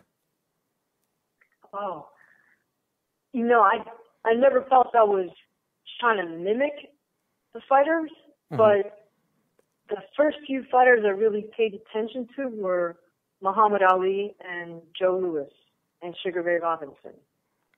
Was there a reason why Muhammad Ali, Sugar Ray Robinson, and Joe Louis? I think Joe Louis, to me, and I've said this over and over again, and I'll say it again, Joe Louis is the greatest boxer of all time. I don't want to hear Muhammad Ali or Rocky Marciano. Why you got to go there? Floyd Mayweather. Why you got to go there? What do you mean, why? Why you got to go there? Why you got to go there with the Marciano thing? Why? Why? What are you talking about? Why? Marciano didn't fight in 30 rounds, did he? Why did you go there? Did Marciano ever fight in 30 rounds? This is an Italian thing. Joe Louis fought 30-round fights. 30-round fights. What 30 rounds? What are you talking about? Joe Louis. Come on, D. Could you please explain to this guy when Joe Louis was the champion, he fought in 30-round fights? That's what I won't claim to be an expert on, but the old time guys, man, they would do like ridiculous number of rounds, right? Mm-hmm. We're talking like Zach Johnson era. Mm-hmm. Ridiculous. But to answer your question about why those three fighters, I think a lot of it had to do with the fact that I was living in Harlem, and so that just felt like part of the culture, if you will. You know, like Joe Louis fought Schmeling at the Polo Grounds, which is now a housing development. Sugar Ray used to be in Harlem all the time, and he owned businesses up and down, I think it was 7th Avenue. You know, I just hear stories about this from people. So I would go over to the Schomburg Center, so big library on the corner of 135th and Lenox. Right. And this is really cool for any boxing fans. They have a photography archive where you could ask for permission to look at stuff, and they have like these really awesome old black and white photos of all these fighters. Right. But I actually did that one day, and they're not photographs that you would have seen in books already. So, I'm assuming that resource, once the pandemic's over, whatever, will be available to the public again. I encourage any boxing fan that's in the New York area, you know, you might want to make that trip to the Schomburg Center just to check some of that stuff out.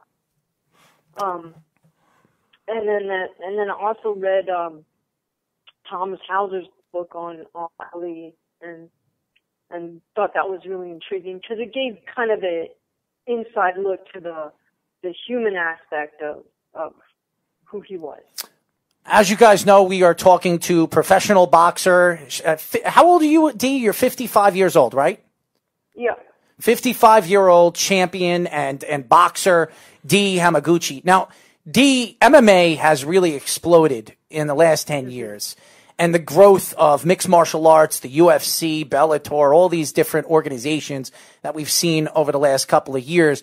And boxing, prize fighting has really fallen off. And I would say the last 2 years with Canelo Alvarez, Triple G, and some of these great young fighters coming up, the Kid Garcia that De La Hoya just brought in, do you think boxing is falling off and mixed martial arts is taking over? Or do you think boxing is just sitting back and waiting for those next champions to really take over the boxing and the boxing world and prize fighting? I feel boxing is still alive and well. I just feel like MMA is like expanded so rapidly, right? Mm-hmm. And in my opinion, there are definitely fans of both, like educated fans of both, you know, people who are really just into combat sports. Right. They're probably going to be watching both. Like, you know, originally when the old school UFC was around, as a boxing person, I was like, I cannot watch this because it was two guys running at each other like they're doing swimming or something. I said the same thing. The quality of the matches was just not good, and I felt like I can't watch this. This is going to make me, you know, I'm going to be looking at something I don't want to copy. I don't want to copy that, so I stayed away from it. But to its credit, you know, MMA as a sport has evolved and gotten the striking is much better. And so, you know, hey, I'm a fan as well. I try to watch everything. There's nights when I got like split screen. I'm trying to watch both at the same time. So I don't feel like it's necessarily a question of boxing competing against MMA. I think there's groups of people who only want to watch MMA, groups of people who only want to watch boxing, and then there's some of us who really just love watching both. So I think there's room for everybody, really. You know? D, when you look at some of these prize fighters and even undercard fighters, they're making millions of dollars in boxing. Obviously, a lot of the promotion and promoting goes to the fighter and the promotion team. And then you look at the UFC, mixed martial arts, and these guys, and I've said this over and over again, that the fighters in mixed martial arts are underpaid. Do you think, as an older fighter, and you look at some of these younger kids, do you think they would probably choose to go into boxing because the money and the situation of the money that they can make in boxing than they can make in mixed martial arts? Or do you think now more than ever, because of combat sports and the transition of the sport, do you think it would be more interesting for some of these young fighters to get into mixed martial arts? No. Here's the thing. I think it depends on specifically what age group you talk to. Me being at 55, to me, a young fighter could be anywhere like 30 down, right? Mm-hmm. But it's just lately been my experience when I'm even in the boxing gym or just meeting young kids after my last fight in Tijuana. I met this young girl who was probably about 7 years old, and her parents told me, hey, she wants to meet you. She's now training in MMA. And I'm thinking, wow, that's pretty awesome, that this little girl just absolutely sees MMA as an option for her. That's wonderful, And I've met other little kids, again, say 10 and younger in the boxing gym, and their intention is they want to do MMA. So I think they're not thinking money, right? Right. When you're that young, it's really not about money. I think it's just out there more for kids. They just sort of are granting MMA. Maybe it's the cool factor. I don't know, but there's something there in terms of what kids want to do. Now, once you're a little bit older, 20s, and you have invested time in training, I've even told some of the guys I train with in MMA, I'm like, hey, you could make some money doing boxing, more money. You know what I mean? Particularly for a heavyweight male, there's just such a big gap between a few thousand for MMA versus definitely tens of thousands to start with, right? With boxing. Now, D, I want to get into your career and what motivates you, being that you're 55 years old? What motivates you to get into the ring and fight? I mean, it's dangerous, one. You're getting hit numerous times to the head. What motivates you to get into the ring and be a women's boxer? That's a great question, and the curious thing is, originally, 5 years ago, I started just upping my training again with the motivation that I wanted to fight MMA, and I still do want to do that. It was just that the opportunity to step in the ring opened up for me, and I was like, I'm going to jump on this chance I have to start boxing again.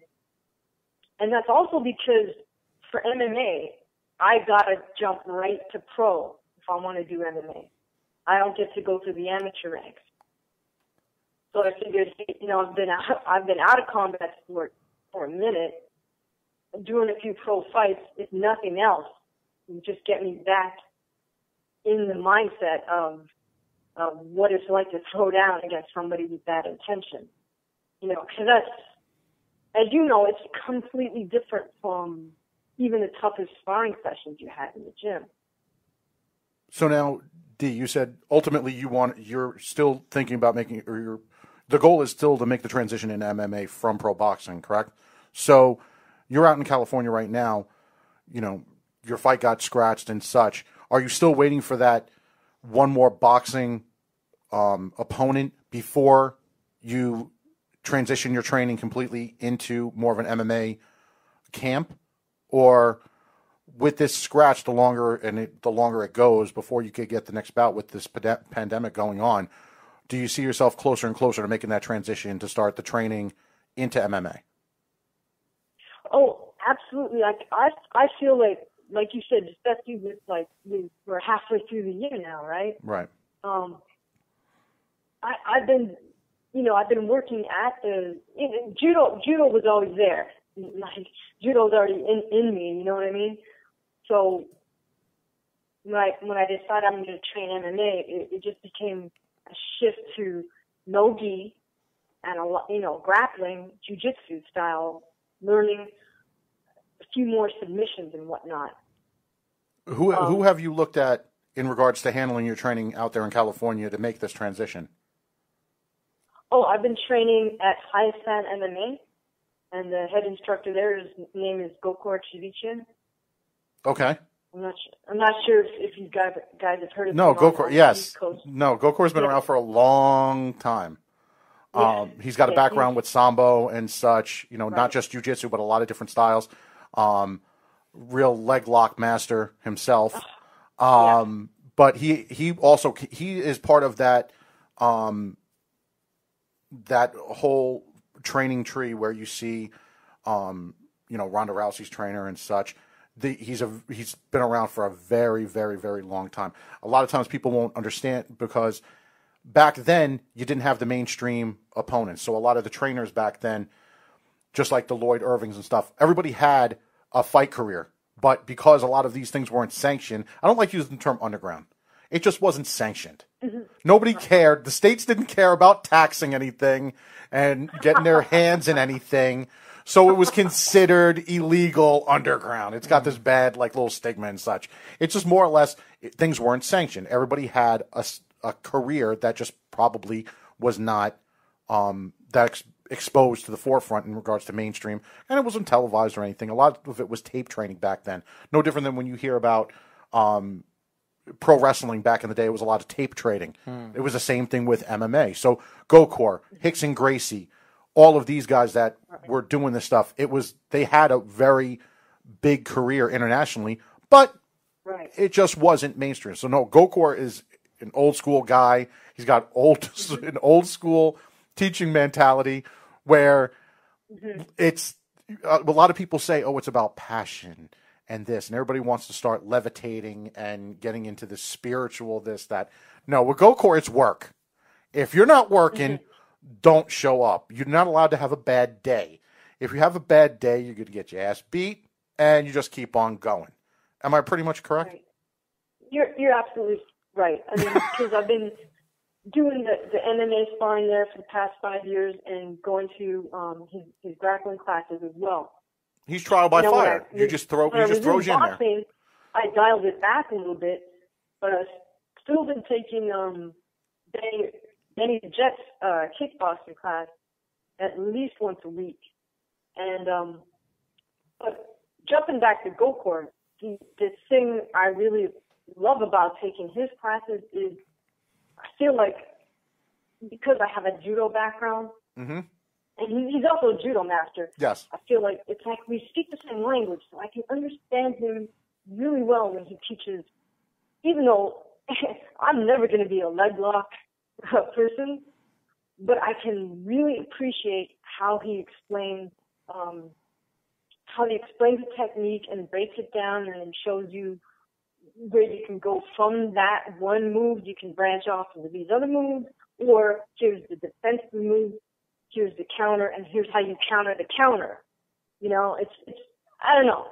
I really like the way he teaches, and he is truly a master because people who are very good, like black belt level at leg locks, they learn from him, and they're like, wow, what was that? You know what I mean? It's just, he's like next level with all of that.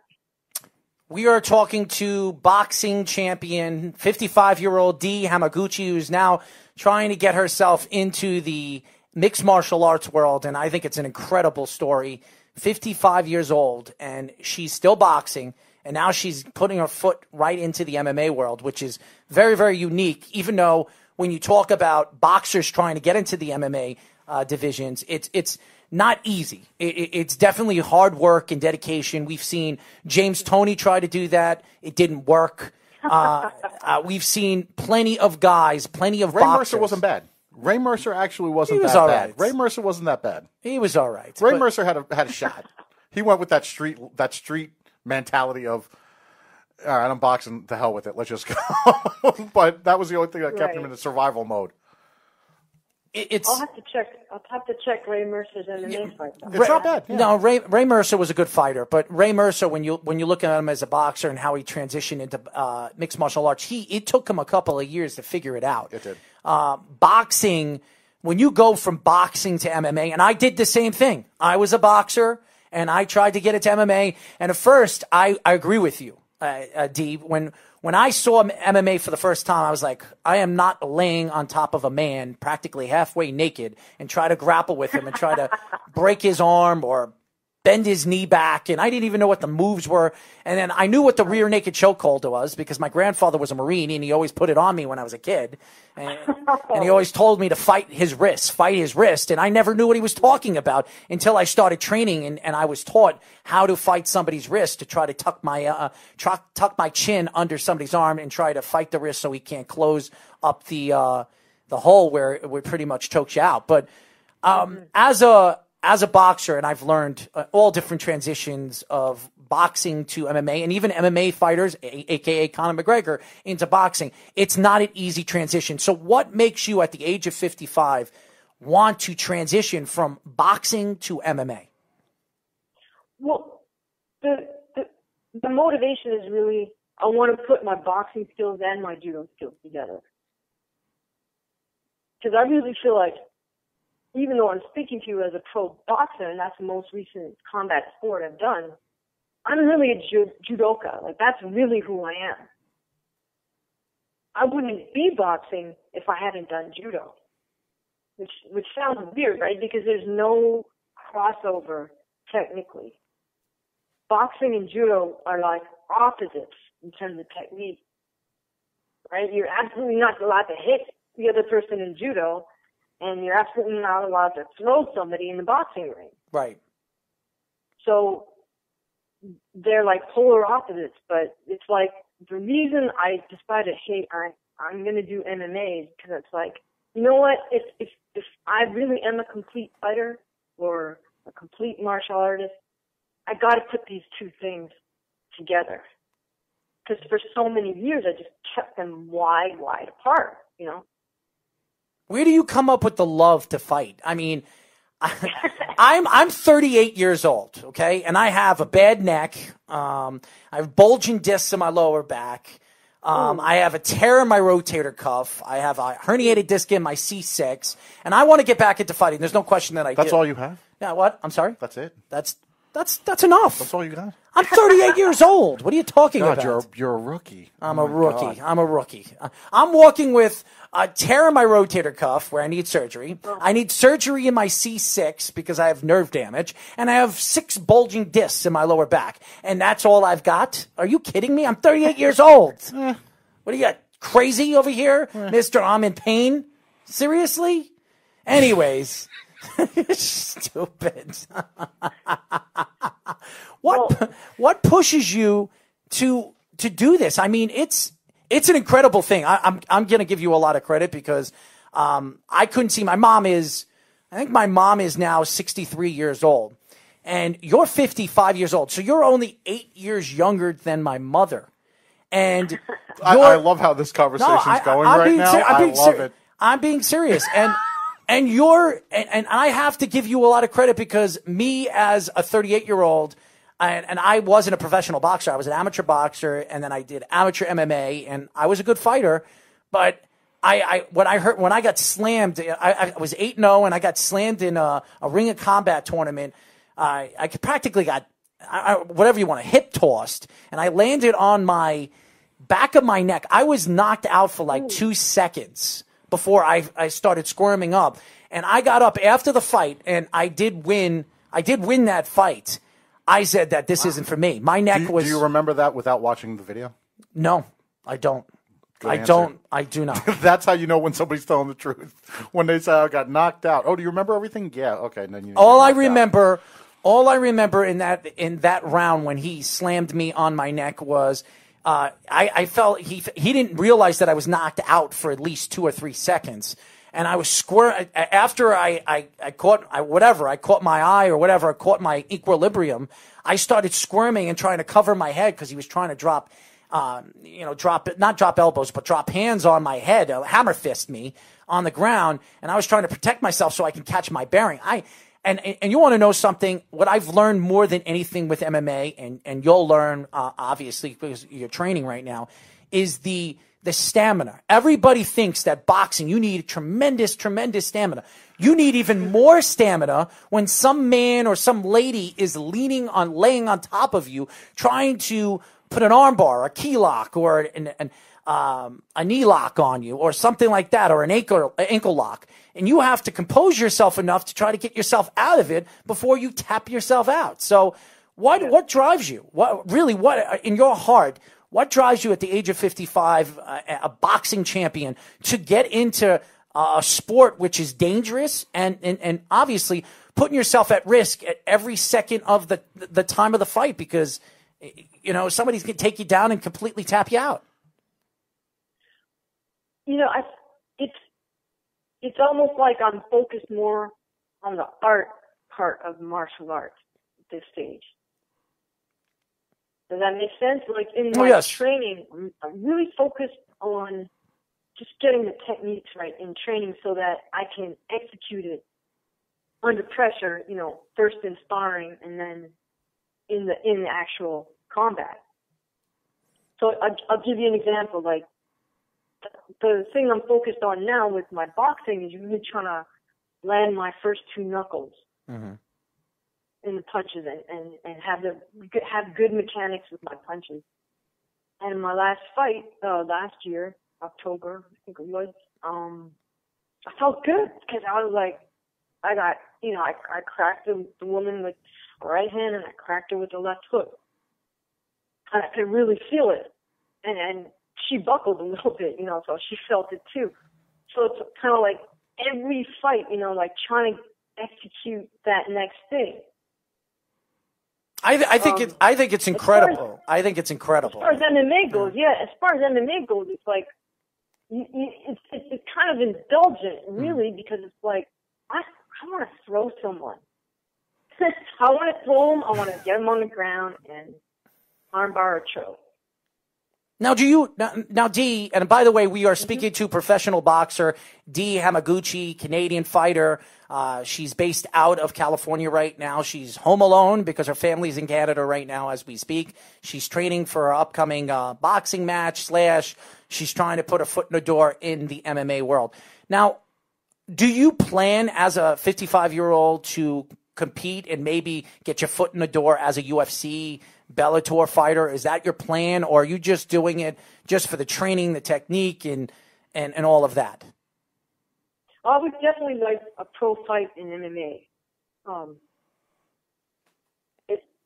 I need to fight at 105 pounds or lighter, and that's I think that's a possibility with the Bellator promotion. I mean, I'm open to ONE FC. Or really any of the local promoters here in Los Angeles who can get me a fight at 100 or 105 pounds. You would probably. It's an atom weight. She would be the oldest. If the UFC signed her, she would be the oldest UFC fighter in UFC history. You would be. You would be. You would have to. You would have to go up to 125 pounds to fight. Yes. Because the only division that has the only promotions that I believe have atom weight are ONE FC, which you mentioned, and Invicta, which when you have somebody like Gokor in your corner, and that whole Armenian, posse over there, those guys could open up doors pretty quickly, especially since you're carrying over a boxing career.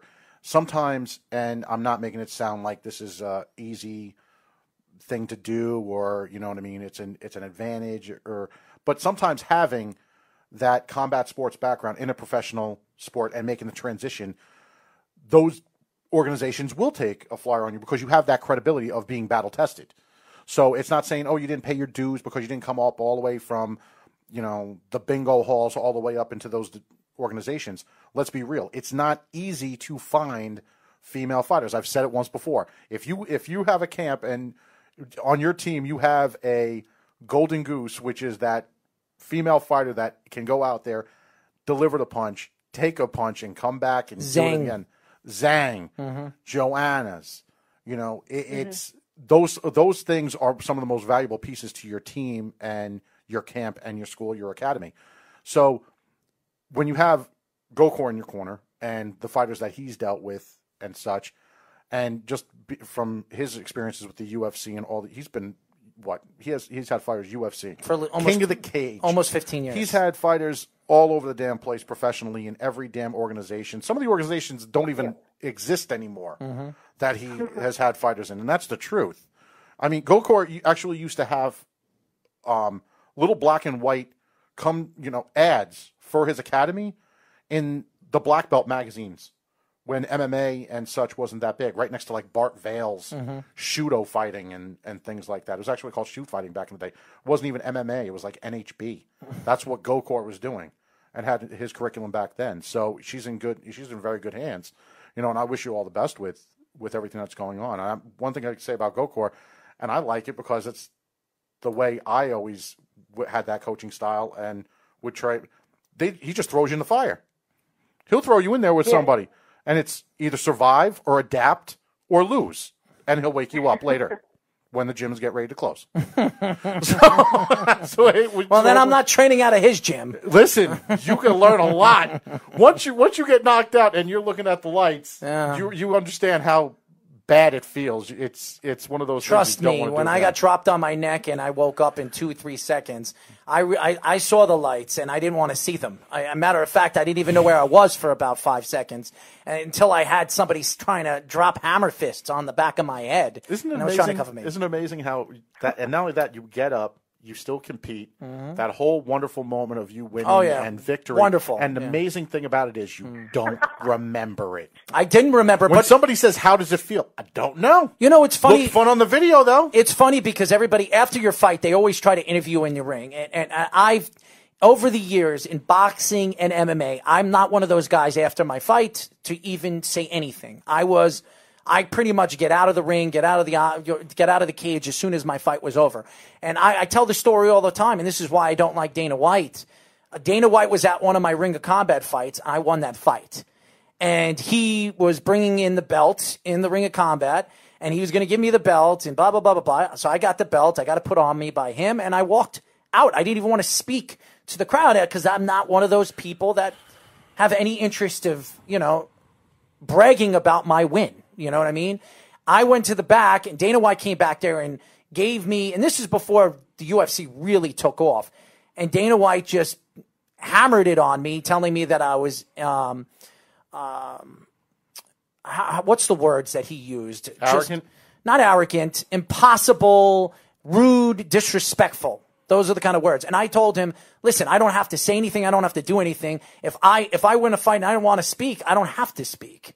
And he claimed I embarrassed him and I embarrassed the sport by doing that. And ever since then, I have had my own thoughts of Dana White, not only on our radio shows, but really just him as a person, because I don't think he cares about the fight. I think he cares about himself. Don't start. We got Dean on the phone. I'm don't serious. Start. Why do you always got to go back to him? I'm serious. I'm just always speaking gotta the go back truth. to him? D, I'm just speaking the truth, okay? D, don't let him suck you in, D. Yeah, Don't let him suck you in. something you listen. No, it's called respect, and he doesn't have any. So You see, you always got to go back to him. No, and D, I'll tell you what. I believe that, it doesn't matter how old you are or what you do. If you put your heart to it and you work your butt off, you can do anything you put your mind to.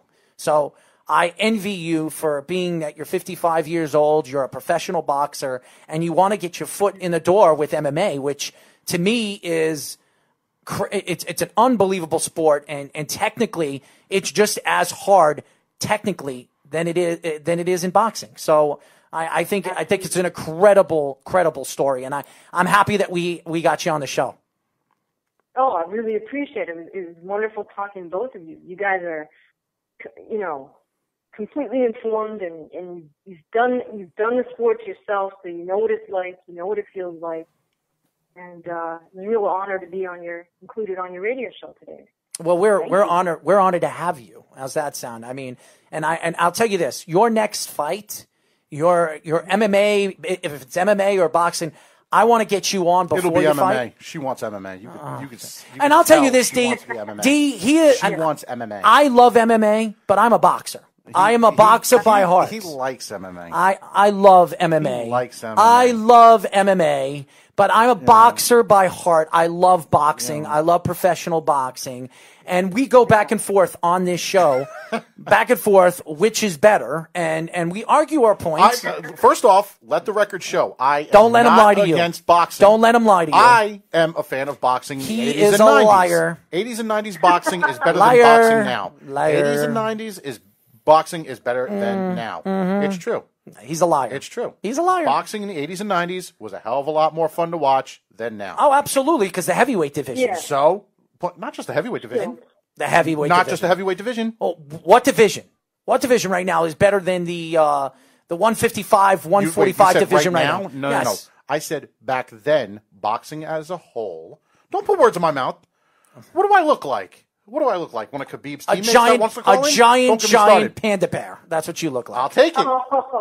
See, she likes it. Team Panda. No, you got another one right there, Errol. Thank you Mr. very Gratitude, much. Team Gratitude. Come on. We're getting shirts made. One's going to say Gratitude on the back with our logo on the front, and the other one's going to say Panda. You can choose whichever team you want to be on. But, D, I'm telling you right now, if you were smart, you take Team Gratitude. He forgot it. He forgot his own nickname. Listen, I'm tired, okay? I'm tired. I'm in pain. I'm in pain, too. I got a C6 right now. I got a herniated disc, a nerve damage right there. And I'm sitting here talking to the great Dee Hamaguchi. I got a bulging disc in my back, and I'm carrying like 5 people on You my are shoulders. a bulging disc on this show, man. You're my bulging disc. You are. You are. But I love you. You would miss me so much if I wasn't here. I would. You would miss me so much. I do love him. You would have to, let's be real. You would have to, try to bring somebody in, I don't know. Like who? I don't know. What's that guy that you used to like working with? Who's that? We have had a lot of people on this show. I don't know. I think he's got a show, something to do with the corner or something. Oh, Kyle's Corner. Give me a I break. didn't say that. I'm just Kyle's saying. Corner. Let me tell you something. Well, I'm not even going to get into that right now on this show. Thank you very much. Dee, thank you for joining us. You are awesome. You really are. And I really want to get you back on the show when your fight, depending on if it's MMA or boxing, we want to get you on the show. We want to talk boxing, MMA with you. Absolutely. It's a pleasure. I could talk to you guys all day. Well, we were talking about 15 minutes. I know you wanted to be on for 15 minutes. Who would have thought you were going to be on the show for almost 50 minutes? So we appreciate you joining us, and I know you have a busy schedule right now.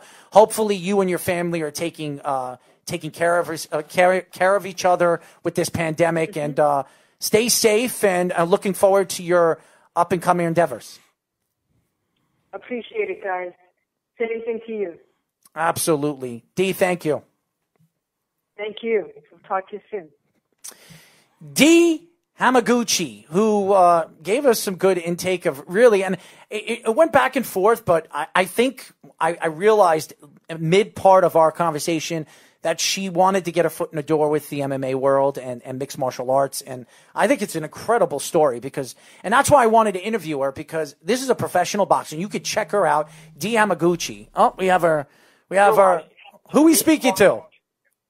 Kenny Vasquez. Kenny, what's going on, my friend? What's going on, Heather? What's going on, my friend? Not much. Just here enjoying listening to the conversation. You know, you guys bring up some good points in general. And I agree with you. Dana White's a retard. Kenny, don't get him started, man.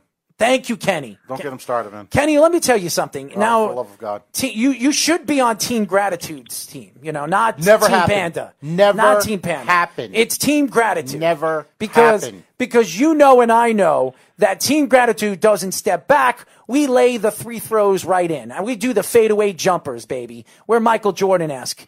As far That's as great. Team Panda, I deal with fighting. You could have basketball. I deal with fighting. We're the Michael Jordans of my MMA. That's what we are. MMA and boxing. That's what we are. So if you join Team Gratitude, you are part of the Michael Jordan-esque MMA boxing team right over here. If you go to Team Panda, well, I don't know. But here's the thing. I respect your opinion and answer, but I can't go against Team Panda because I wouldn't be in this game without Anthony. He mentored me. He's the one who trained me. That's not fair. That's not fair. There's nothing. What's not fair? That's not fair. That's your friend. That's your friend. No, it's not my friend. Get out of Okay, here. we have worked with each other for a long time. So wait a second. We have helped each other out with opportunities for a long time. Where's your following? What do you mean? Where are your people? What do you mean? Where's my following? My people. Where are your people? What are you talking Where's about? your little cult? Jeff is part of my people. He's my team. For the last 2 weeks. Before that, he was Anthony. No, he's Team Yes, he's Team Right now Gratitude. he is. He's Team Gratitude. Right now, but I'll tell you right He's now, Team if I win him Gratitude. $200, guess what? $200.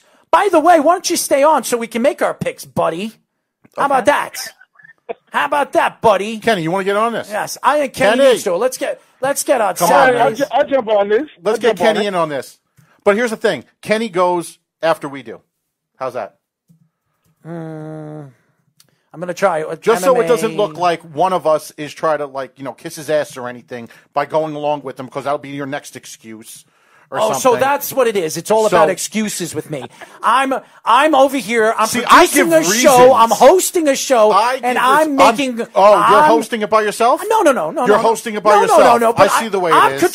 I'm controlling everything that's going on. You got a mouse. I got a mouse. Is that you what got one mouse over there? Give me a break. Are you? If I had a mouse over here, I'd be clicking all over the place. Over there, look. Oh, great.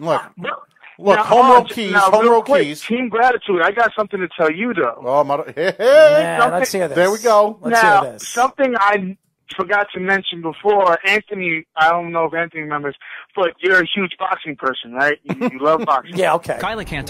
What joke is that?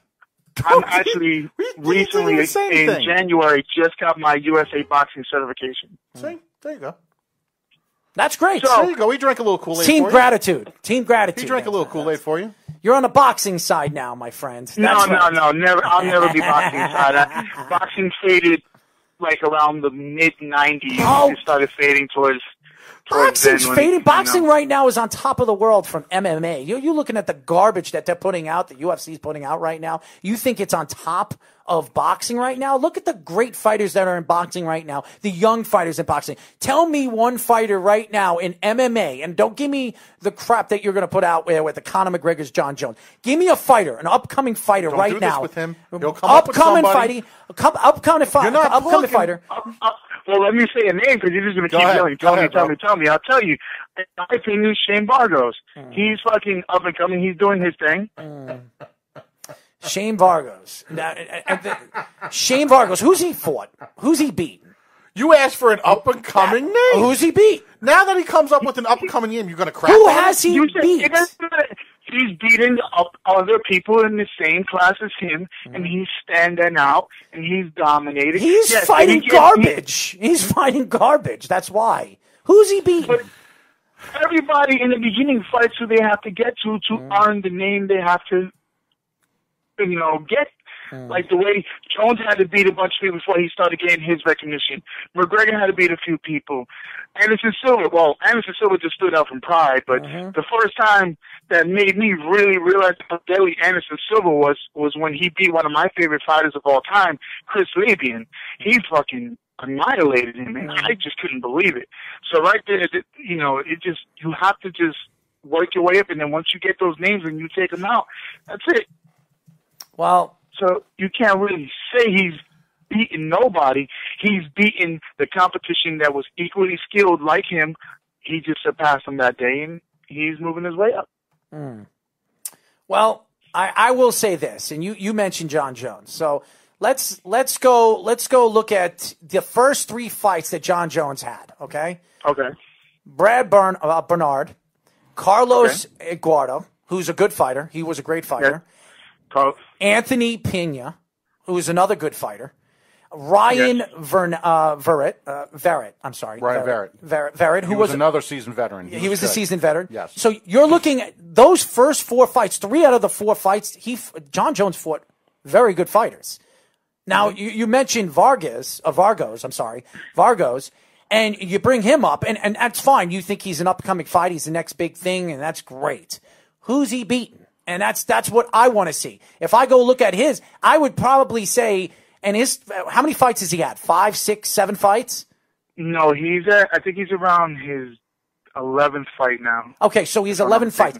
I bet you his first 3 or 4 fights, 3 out of the 4 fighters, you probably don't even know who they are, or they're not probably even in MMA anymore. But that's just about every professional in their career. But here's the thing. And how can you really? You have to fight what's out there. All right. You have to fight what's available. All right. I mean, do you really think they say, "Oh, I'm looking for the crap fight"? And you're out of your mind if you think when it comes to professional. I'm not talking about amateur. Mm-hmm. When it comes to professional, sometimes you have to fight and take the opportunity that's presented to you, especially that early in your pro career, because you don't know when the next one's going to happen. Just saying. All right. So, are you ready? Are you guys ready to lose? Because I'm going to win this week. We'll pick after us. I am going to kick your ass this week. And Jeff, bet on my picks, because now I do it. I'm very good at making my football picks. I win every single year with the Worldwide Sports Radio Network. I'm just telling you, and I know MMA. If you don't think I don't know MMA, now why are you throwing words in my mouth? Did I say that? All right. So did I say that? Jeff said it. I didn't. No, Jeff did not say that. Yes, he did. No, he didn't. That time that you threw a temper tantrum and you were like sitting here like pouting like a little kid that couldn't get a box of cereal at the grocery store. The top 5 fights. I'll let you make the first pick. Okay. We're starting from the main all the way down? Yes. Main event, I see Gilbert Burns with the upset over Tyrone Woodley. I got Tyrone Woodley. He did that. I got Tyrone Woodley. Mm-hmm. There you go, see? Mm-hmm. There, he agreed with you. Heavyweight co-main events. Go ahead. Ivanov. You got Ivanov? Yes. Let me think about Ivanov's last fight. And then let me think of... I'm going to go with Sake. I'm going to go with Ivanov. I'm going to go with Sake. I'm going to take the opposite. Wait, who's writing this down, by the way? Is anyone writing this down saying who got who? I'm sorry? What did you say? He said, are we writing down the picks to see who's got who? We know. Trust me. We're not going to forget. No, we won't forget. We won't forget. Trust me. Unfortunately, 2 people that are so unbelievably fond of arguing, we will We're not going to forget. Trust me, we're not going to forget. Go ahead. The catch weight. The catch weight. Billy Quantrillo and Spike Carlisle. I'm going to go Billy. Billy. I'm going to go with Billy. Okay. Billy. Lightweight. Roosevelt Roberts and Brock Weaver. Brock. It's Brock. Brock. It's Brock. I'm going with Brock. Brock too. Brock. I'm going Roosevelt. I'm going with Brock. I'm going with Rock here. Yeah. Women's strawweight. Now, this one I know pretty much everybody's going to be keeping their eye on. Mackenzie Dern making her return after her pregnancy against Hannah Cyphers. I'm actually going with Hannah Cyphers on this one. I'm going with Mackenzie. I'm going with Mackenzie, too. Okay. Let's go to the prelim. Hit the prelim. All right, hold on. This could be, it's right there. Look, on the right side. No, up. Outside, hold on. Up, right, down, over. See where it says main? There we go. Here we go. There we go. All right. Okay. Well, here we go. Long Island favorite. We have Caitlin going against Antonia. This is Valentina's sister. Mm-hmm. Antonia Semchenko. Mm-hmm. So Caitlin, who just got done fighting her sister, is now going against Antonia. Mm-hmm. I'm actually taking Antonia. Antonia is an insanely good striker. Probably might even be better than Valentina from a striking standpoint. And this one, I mean, they didn't do her any favors in bringing her in on this one right after Caitlin went against Valentina. I'm going to go with Antonia on this one. I'm going with Antonia. Antonia. Welterweight, Daniel Rodriguez and Gabe Green. I'm taking Rodriguez. Coming off his last win. I'm going with Rodriguez. I paused for a second. I was like, Daniel Rodriguez. I'm going with Rodriguez, too. All right. Light heavyweight. Jamal Hill against Faris Diableu. I'm I don't going. know who that is. Neither do I. So I'm going with Hill. I'm going with Hill. I'm going with the Abreu. I'm going with the Abreu. You're going with Abreu? I'm going with Abreu. I'm going with Hill. I'm going with I'm going with. Yeah, I'm gonna do the same thing. You're going with Hill? Yeah. So am I. I don't even know who that guy is. What's really funny is I'm surprised that these three guys are this far down. This is like ultimately the first, second, and third fight of the night. Possibly it'll be on Facebook. Flyweight fight: Tim Elliott versus Brandon Royal, making his debut at the UFC. Obviously, I'm going with Tim Elliott, the seasoned veteran. He's fought Mighty Mouse. He went through the Ultimate Fighter TV show, going against all those other champions and such. A real big-time veteran. Unfortunately, his record doesn't show it, but he's battled against a lot of good opponents. Going with Tim Elliott on this one. Errol? I don't know Brandon Roval, so I'm gonna go with Brandon because I don't know who he is. So I'm gonna take. And you just want to go against me. I'm gonna take the underdog. And you just want to go against me. I'm because I so spiteful. As far as the prelims, I don't care about prelims. Don't say that because this could ultimately tip in your favor for winning the whole night. No, I don't care about that. Oh, you think you're going to be so far ahead it don't even matter? Yes. Wow. I'm going with Roval.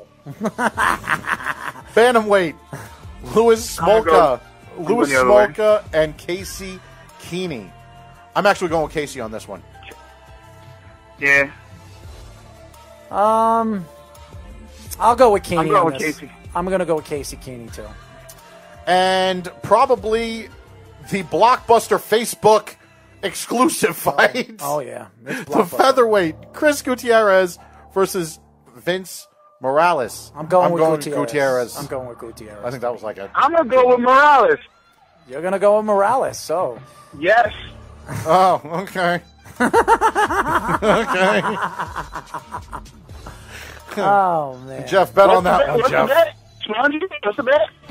Well, hell, I already got $100 on some. I already got $100 on some research over here that So freaking paper chase over here has to do later on. Get out of here. We should actually get Speedy on this right now. Speedy doesn't know anything about Speedy. this. He doesn't know anything. Two about Gates this. versus Two Gates. Let's go. What do you mean two Gates? Two Gates. Well, I'm sorry. Two total pay-per-views. What's up? You know what, man? You are a pain in my rear end. You know that? Okay. Because Isn't it better having me in the house pissing out than out of the house pissing in? You would miss me. I would miss you. I would. I make things fun. You make things annoying and fun. We all know we know he's a masochist, so obviously you take We're pleasure here. in it. We're here. We're You arguing. there? What are you doing? What are you doing over there? What are you doing over there? No, I'm just listening. I didn't hear that part. The phone broke up. I was like, wait. Well, This was Errol basically saying in regards to his nickname how grateful he is that he has me. hold on. Hold on. You should be grateful that I'm here. You know why? Because I'm the spunk. I'm the spark that just has everything to handle. Spunk? I'm the spunk. I'm the spark. Yes. The spark. No, I'm the spunk. I'm the spunk The spark. spunk. Yes, I'm the spunk spark. Yes. He's the spunk. I use spunk. What's wrong with spunk? Errol says spunk.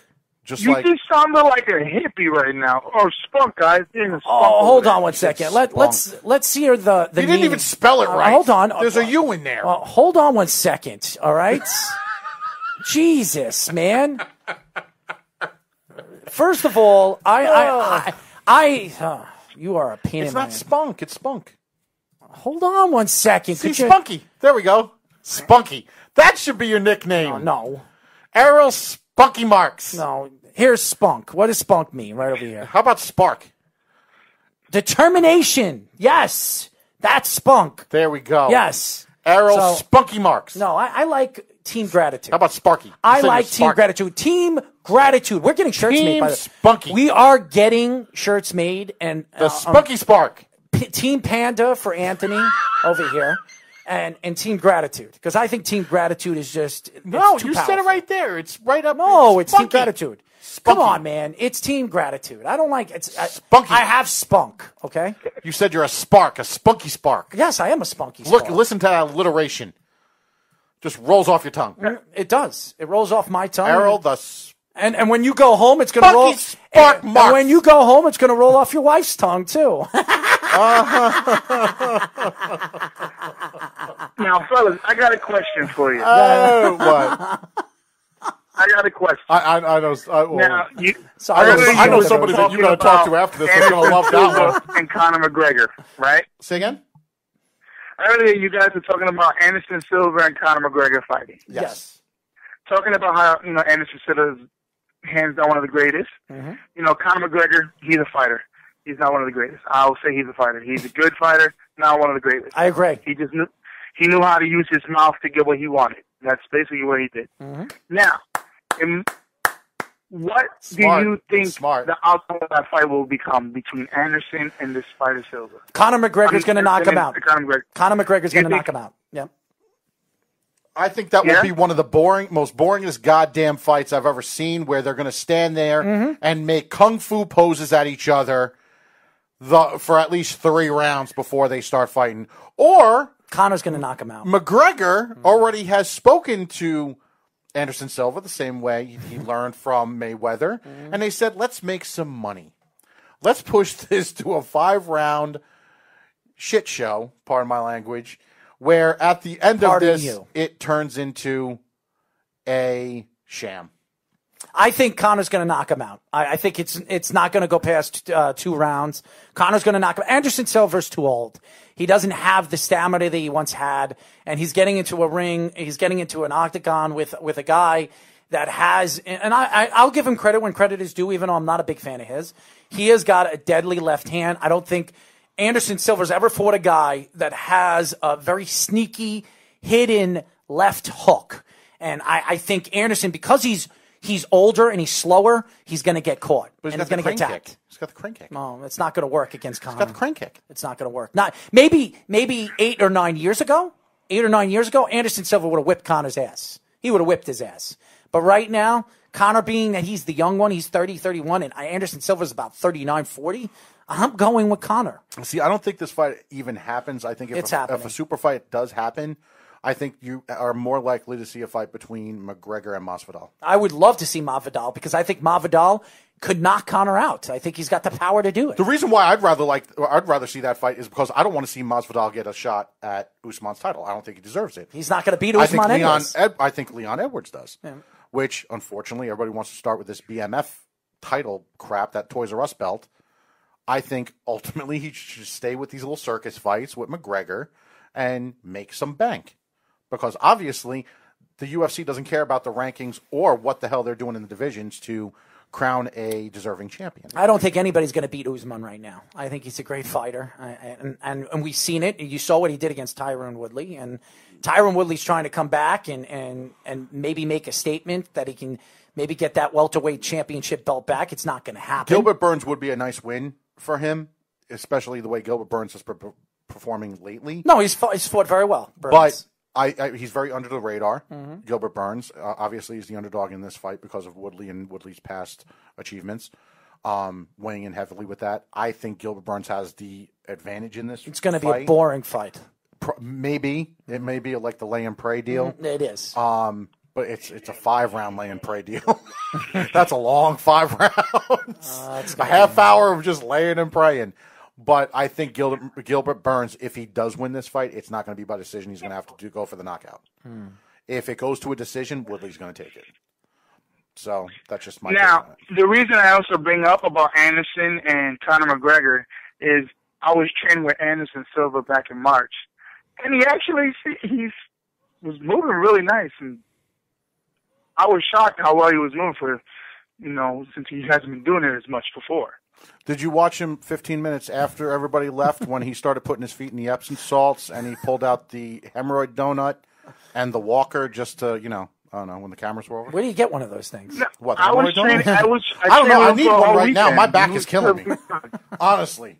Feels like my spine is coming through my nostril. Well, maybe you should ask your friend over there, get a Team Panda hemorrhoid donut with your name imprinted on it. Hey, I'll make money however I can in this time and days. You don't understand the type of person I am, Errol.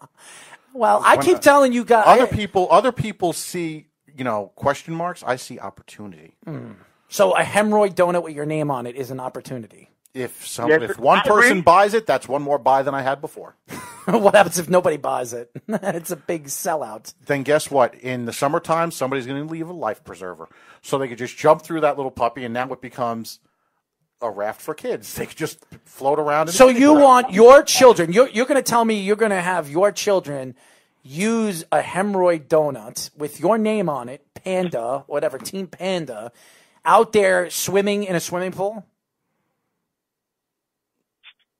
Well, if free promotion if is it better than no floats, promotion. You're out of your mind. If it floats, you're out of your what's the damn mind. difference? No. Let's go. What the hell are you going to use a hemorrhoid donut to swim in a swimming pool? Kenny, let me ask you something. What's the difference between one of those big, inflatable, round, whatever the hell you want to call it, and the hemorrhoid donut? Just the size, right? They both are made out of plastic or rubber, and they both have air in it. They both float. It's just the size that's different. So you're going to tell me, and the title of it. Your wife, you could technically your say, wife knows what a hemorrhoid donut is. She's going to let your children swim in a swimming pool with a hemorrhoid donut with your name on it. First Are you off, nuts? why does my wife have to know what the hell it is? Dad knows what it is. She's and watching I'll this right provide. now. She should call up the show right now because I guarantee you she will not let your children. After that little comment you made about rolling off somebody's tongue, Yes. you don't want her calling. Why? Please. What? Come on. She loves Please. me. She loves me. Oh, really? She loves me. How could you not love me? I mean, Okay. I've got the smile that'll bright up the world. Let me tell you. Unfortunately, it has to be next to me to just get amplified a little bit. I don't know about amplified, but I'm not using no hemorrhoid donut with your name on it. That's Listen, for sure. what's the difference? Okay, the big ones, you sit your ass in there, you float down, float in the water. These you Is can slip everybody on your listening arms. to They're this? swimmies. Is everybody listening to this about Listen, hemorrhoid donuts? You have to adapt. Mr. Hemorrhoid over here? Listen, you have to adapt. You're not Team Panda. You're Team Hemorrhoid. That's what you are.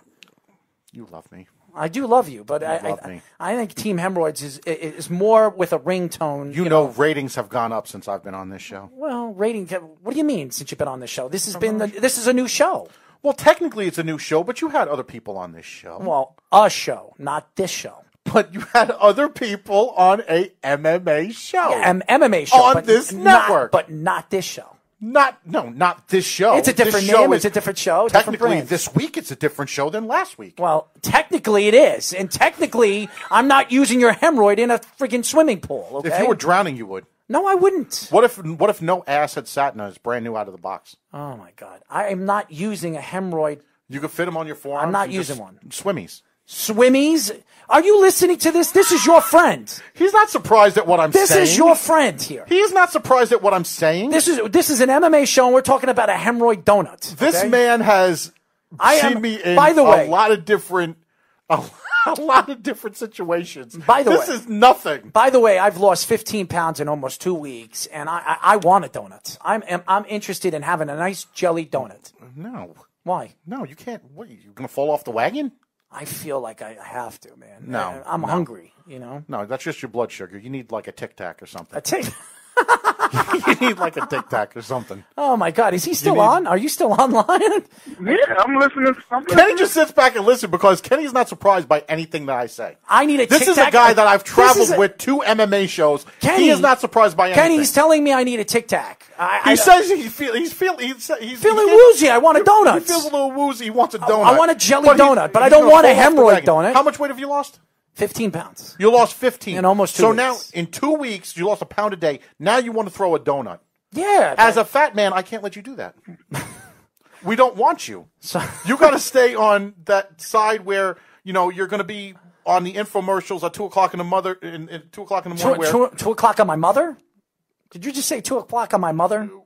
I just. He did. Sorry. You did. He said 2 o'clock on my mother. Now, how do you think my mom would feel if you were talking about her? The fact that I mentioned her and her own son didn't on this show, she's probably feeling I have a mentioned little my upset. mother on this network plenty of times. You know something? I will mention my mother because today is my mother's birthday. Oh, happy birthday. Happy birthday, Mom. Do you want to sing happy birthday? No, but you want to know who else's birthday it is? Who is it? Tom Sconzo's. Oh, happy birthday, Tom. Today, yes, it is. Today is Tommy Sconzo's birthday. Tommy Scon. Do you want to That's sing right. happy? You want to sing happy birthday to him? No, because Why? he's not listening. How do you know he's not listening? Because he's probably out. Well- He's probably out drinking. He's drinking. He just had pneumonia. He's outside drinking. So he's due. He's due? Yeah, he needs a drink. You need a donut. He needs a drink. He needs something to kill the germs. Oh, my God. He's already got the antibodies. He's just like, instead of mouthwash, he's just going the shaken, not stirred route. That's all. Well, hold on one second. I want to sing happy birthday to Tom Sconzo. Come on. Ready? We'll sing it the Chipmunk way. Do you want to sing with them? Why the hell would you do the Chipmunk way? Because I think it'll be I think it'd be funny. Why the hell would you have the Chipmunk I way? think it'd be funny. That's not even the real Chipmunks. It's Chipettes. Hold on. Let's do this. You ready? Those are female chipmunks. Whatever. We'll sing with the female chipmunks, okay? No, I'm not singing. Tommy, this is for you, buddy. All for you. He's not listening. Here we go. To you, happy birthday to you. Happy birthday, happy birthday, happy birthday to you. Come on, Tom. Happy birthday to you. Come on, Tom. Happy birthday to you. Tom Sconzo. Birthday. Tom Sconzo. Happy birthday to you. Come on. Happy birthday to you. Come on, Tommy. Happy birthday to you. Come on, Tommy. Happy birthday, Tommy Sconzo. Happy birthday to you. Come on. Happy Tom. Happy Tom. Remix? Happy Tom. Happy Tom. Happy Tom. How? Happy birthday to you. Come on, Tommy. There you go. Man, I'm getting fired just for being sitting next to you. Why? What, you didn't like that? Dude. I thought that was good. What did you guys think? I just hope Tom doesn't put me on the same page as Anthony because I still want to work. I'm telling you right now, it may be a while until we get an assignment. Well, but I'm going to make saying. sure Speedy cuts that, and I'm going to have Speedy send it to Tom Sconzo. I'm going to have Just tag him. Just tag him. No. I want the whole part of that song, that track. Just tag him. No, I'm not going to tag because he has to watch the whole show. You know. He's not going to be able to. He's not going to wait until that part. What I'm going to have is I'm going to have Speedy cut that out and send it to Tom Sconzo. You know what I'm really impressed by? Mm-hmm. How high your voice gets. Why are you impressed? I don't know. That was pretty high. That was pretty high. Well, I have a beautiful voice. You know, I mean, it's not one of those sexy voices, but. It's beautiful.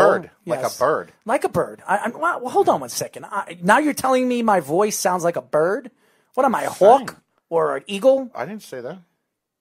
So what are you saying? I said a bird. You just said that those birds Kenny, don't sing. Kenny, you see this? We have to go. When the hell was the last time you heard a hawk sing? Well, Kenny, he's telling me now my voice sounds like a bird.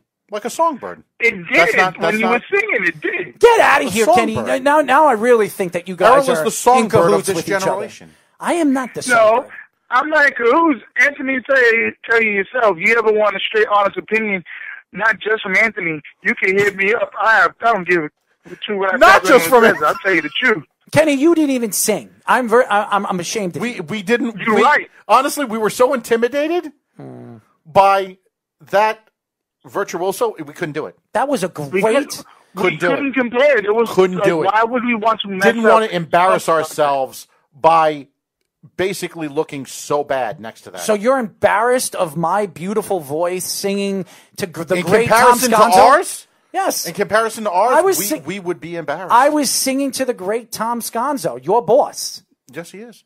Your boss, both of your bosses. Mm-hmm. I gave him all that he needed right there. When he goes to bed now, he has that wonderful song by Errol Marks, who gave him the urge to go and get go get drunk. I'm sorry. So this is a great thing for Tom Sconzo.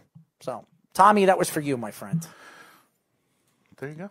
There you go. I'd like to thank Dee Hamaguchi for joining us. She was great. She gave us some good insight of boxing and MMA and her transition into the MMA world, and really her background in the boxing world. It's an incredible story. If you guys want to listen, we did have some phone problems. She actually got into the right, and you were blaming my phone, by the way. Yes, I did. It wasn't my phone. Okay. So there you go. Attacking me again, Anthony. Oh, okay. You see what I deal with, Kenny? This is what I deal with. Did you want me to say that I'm wrong? I'm sorry. Well, you are wrong. Yeah, well, I'm not going to admit it. I deal with it too. Don't worry about it. I'm not going to admit it. He is wrong, Kenny. It was on your phone that this crap happened. Whether it was her side or your side, it don't matter. 2 phones. 2 had to tango for it to be disconnected. Your phone was part of it. You know what? I know my sure as hell wasn't. Your phone is never involved with it. You're always looking at yourself in the picture. So I always win. There you go. You don't always win. You're I wrong. always win. You're if wrong. I can't lose, then I'm winning. You're wrong. Well, hold on one second. So because you're sitting here and you're just saying that you're winning, so you win? What is that all about? You understand me so well. Well, this is why we work well together. Yeah, I don't understand. Kenny, I don't understand this. This is dealing with this every other week is just giving me so much of a headache. Could you imagine if it was a daily thing? Well, if it's a daily thing, I'd probably be hiding under the desk. Never happen. You would never hide under a desk. You're probably right. I don't Never. hide from much of anything, but Never. that's true. Then you would just see like some cryptic hand come up and like start typing and stuff, cousin it style. It would just be like, you know. Kenny, thank you for of course, joining Speedy, us. Speedy would be here like, I don't know what to do with my Thank hands. you for having me. Like Speedy would be like, what are we doing? Man. What's going on? Kenny, we definitely got to go before I pull my hair out of my head. I mean, I do need a haircut, so maybe I'll have I'll do it. I'll do it. I'm sure you will. I don't miss a speck. It's all even. I am not letting you cut my hair. It's all even. It'll become all even. I am not letting you cut my Why hair. not? I am not letting you I'll touch leave my hair. something there. I am not letting you touch my God head. knows you need to put some kind of you have that urge. You want to put product in something. Product? I'm wearing a hat. What kind of product do I have You in my didn't head? get a chance to put product in it. I didn't want to put product in my hair. I don't put product in my hair Ever? maybe once a Ever? week. Once a week. That's how long it lasts? No. All right, Kenny. We'll have to go. We have to go because I don't want to get into this whole back and forth banter. The But, faces you make when it's just like you don't want to go there, it's amazing. It could be its own emoji. Oh, so now you're going to put my head on an emoji? No, your head would be the frickin' emoji. It's the sight of. I don't want to deal with this. Like it's. They don't have one of those. You could make millions. You want my head to be an emoji? The face that you make when you really get aggravated with something that I bring up could be its own emoji. You could ultimately be like the guy who came up with the poop. So instead of being a piece of poop, I'm going to have my face in my deliberate facial expressions. Showing disgust or disdain, yes. Very interesting. Kenny, you see what we do over here? It's better than that thing with tears. Yes. It's interesting. I'm glad you're listening to this live and in color because I am just completely lost. He's not surprised by anything I'm saying. No, I'm not surprised either. Not at all. He's not surprised. You should hear some of the stuff that Kenny's had to go through. You got nothing. You honestly have like the Coors Light version. You know some of the stuff that Kenny's had to go through? Coors Light. You should hear about the next time Kenny comes on, he's got to tell you about the story about how I almost tried stabbing him outside a drugstore because he was annoying me. How wonderful. With the post that I ripped out of the ground. So now you're a serial killer. He went vampire mode. I pulled the stake out of a ground because it was the only thing I could find. So you're a serial killer. So I'm sitting next to a born-again serial killer. Is that what you're saying? No, I'm Catholic. I'm not born again. Oh, so you're just, okay, I you're got just it a right serial the first killer. time. So you're just a serial killer. So, no, serial killer does things by, like, just random. I specifically was going after him. So you ran after him. And Kenny, you let him catch you? Well, the doors, you know those, like, electric doors? They weren't open up that fast. The sensor was pro panda. That's all I can say. Kenny, well. And at the same time, Kenny got yelled at by the little lady because he cursed. I'm chasing him with the stake, yet he got yelled at for cursing. Wow. I feel bad for you, Kenny. I feel bad for you. But, Kenny, thank you for joining us. Thank you for having me. Have a good night, fellas. You too. Later, buddy. Kenny, a.k.a. Sabretooth. Interesting. What part? Him. He's a nice guy. He's a nice guy, even though you tried to stab him to death. I didn't try to stab him to death. What were you trying to do? Just throw something at him. It just so happened to have a point. It Oh, just so happened to come out of a ground. So instead you decided to stab him with a It wasn't point. a stabbing. Well, you did. You threw it at him, so that's stabbing. No, I didn't get a chance to throw it at him. Oh. He got inside. I'm not going to throw it in the store. What am I, crazy? Yes, you are. I mean, everything that I've heard so far, I think that's it's... personally, that's just opinion. that's opinion. There's no factual basis behind that. Oh, man. Anyways, that's it for our show, Caged in MMA. We will be back 2 weeks from now, and we will have Anthony Hernandez joining us. Well, that'll be fun. So Anthony, who lost his last fight at UFC Fight Night, what was it, 3 weeks ago? 3 Saturdays ago? A couple weeks ago. But he, once again, he's some of this young talent that we want to see in the UFC develop. So we want to have him on the show. We're not like some of these other people where, just the guy who gets his hand raised. These other fighters, deserve a lot of attention for everything that they go through. Well, there you go. Anyways, that's it for our show, ladies and gentlemen. All you have to do is do this. You can call us at 631-965-4990.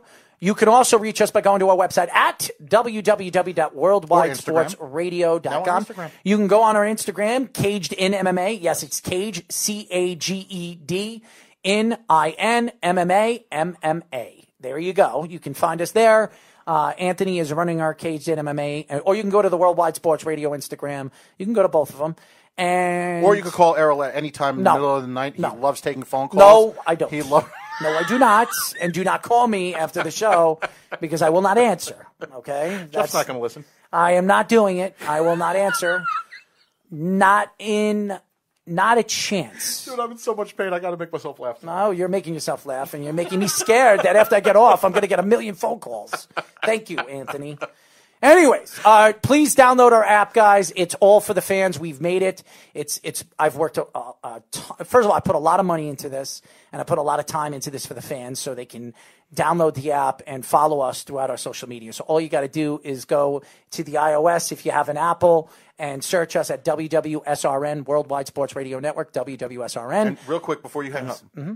Or hang up or and Android, all you got to do to the Play Store is Worldwide Sports Radio Network. I have to say this, and I will say this really quickly as possible. This guy over here, as much as I bust his balls, as much as he may have to go into therapy after dealing with me for much longer. Never. Okay, at least start drinking.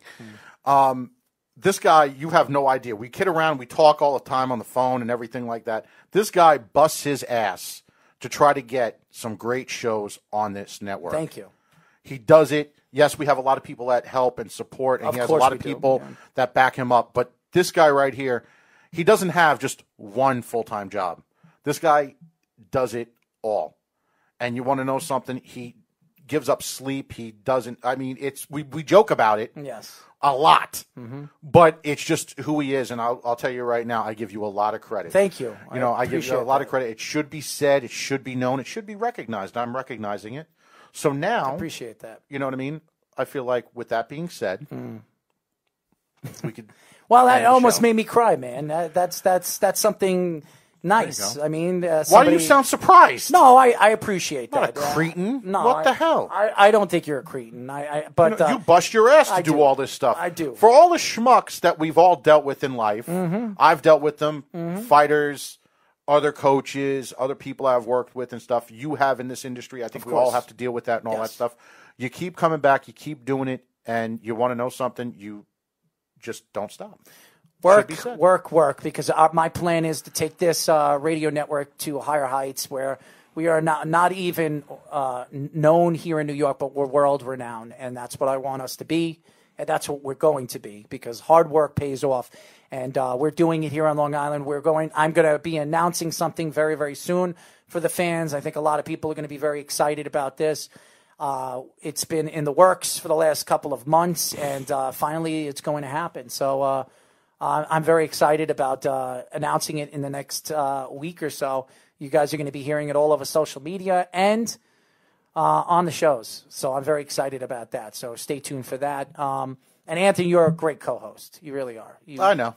You give me a lot of insight and back and forth banter. So, and you're a big pain in the ass. And if anybody wants my DraftKings picks, hit me up on Instagram. Just so you guys know, follow my picks because I think I'm going to win. But we'll see what happens tomorrow. We will, and I'm going to definitely be fully tuned in and ready to load on you after the fights because I'll be watching it at a party. And I'll be DJing, and you'll probably be there maybe. So it'll be fun. Anyways, that's it for our show. We will be back in 2 weeks with Anthony Hernandez and maybe some few other guests here on on Caged in MMA. My co-host, Anthony Anderosi. And how do you pronounce your Does it really matter Italian at this name? point? Say it American, Italian, Polish. How do you pronounce it? Andriosi. Andriosi. Anthony Andriosi. Okay. There we go. And Errol Marks. We will be back, and I'm sure you guys will be excited very, very soon. So thank you for joining us. We're very happy for all the fans to tune in to us every single time, every single day, putting in the time and the effort into listening to the craziness on this show. So thank you. Happy birthday, Tom Sconzo. Happy birthday to your mother. Mm-hmm. Happy birthday to my friend Joey. It's his birthday tomorrow. Happy birthday to Jessica, Rocky, a good friend of mine, his wife. So a lot of birthdays, a lot of birthdays. So happy birthday to all, and stay safe. And we'll talk to you in 2 weeks here on Caged in MMA. It's the Worldwide Sports Radio Network.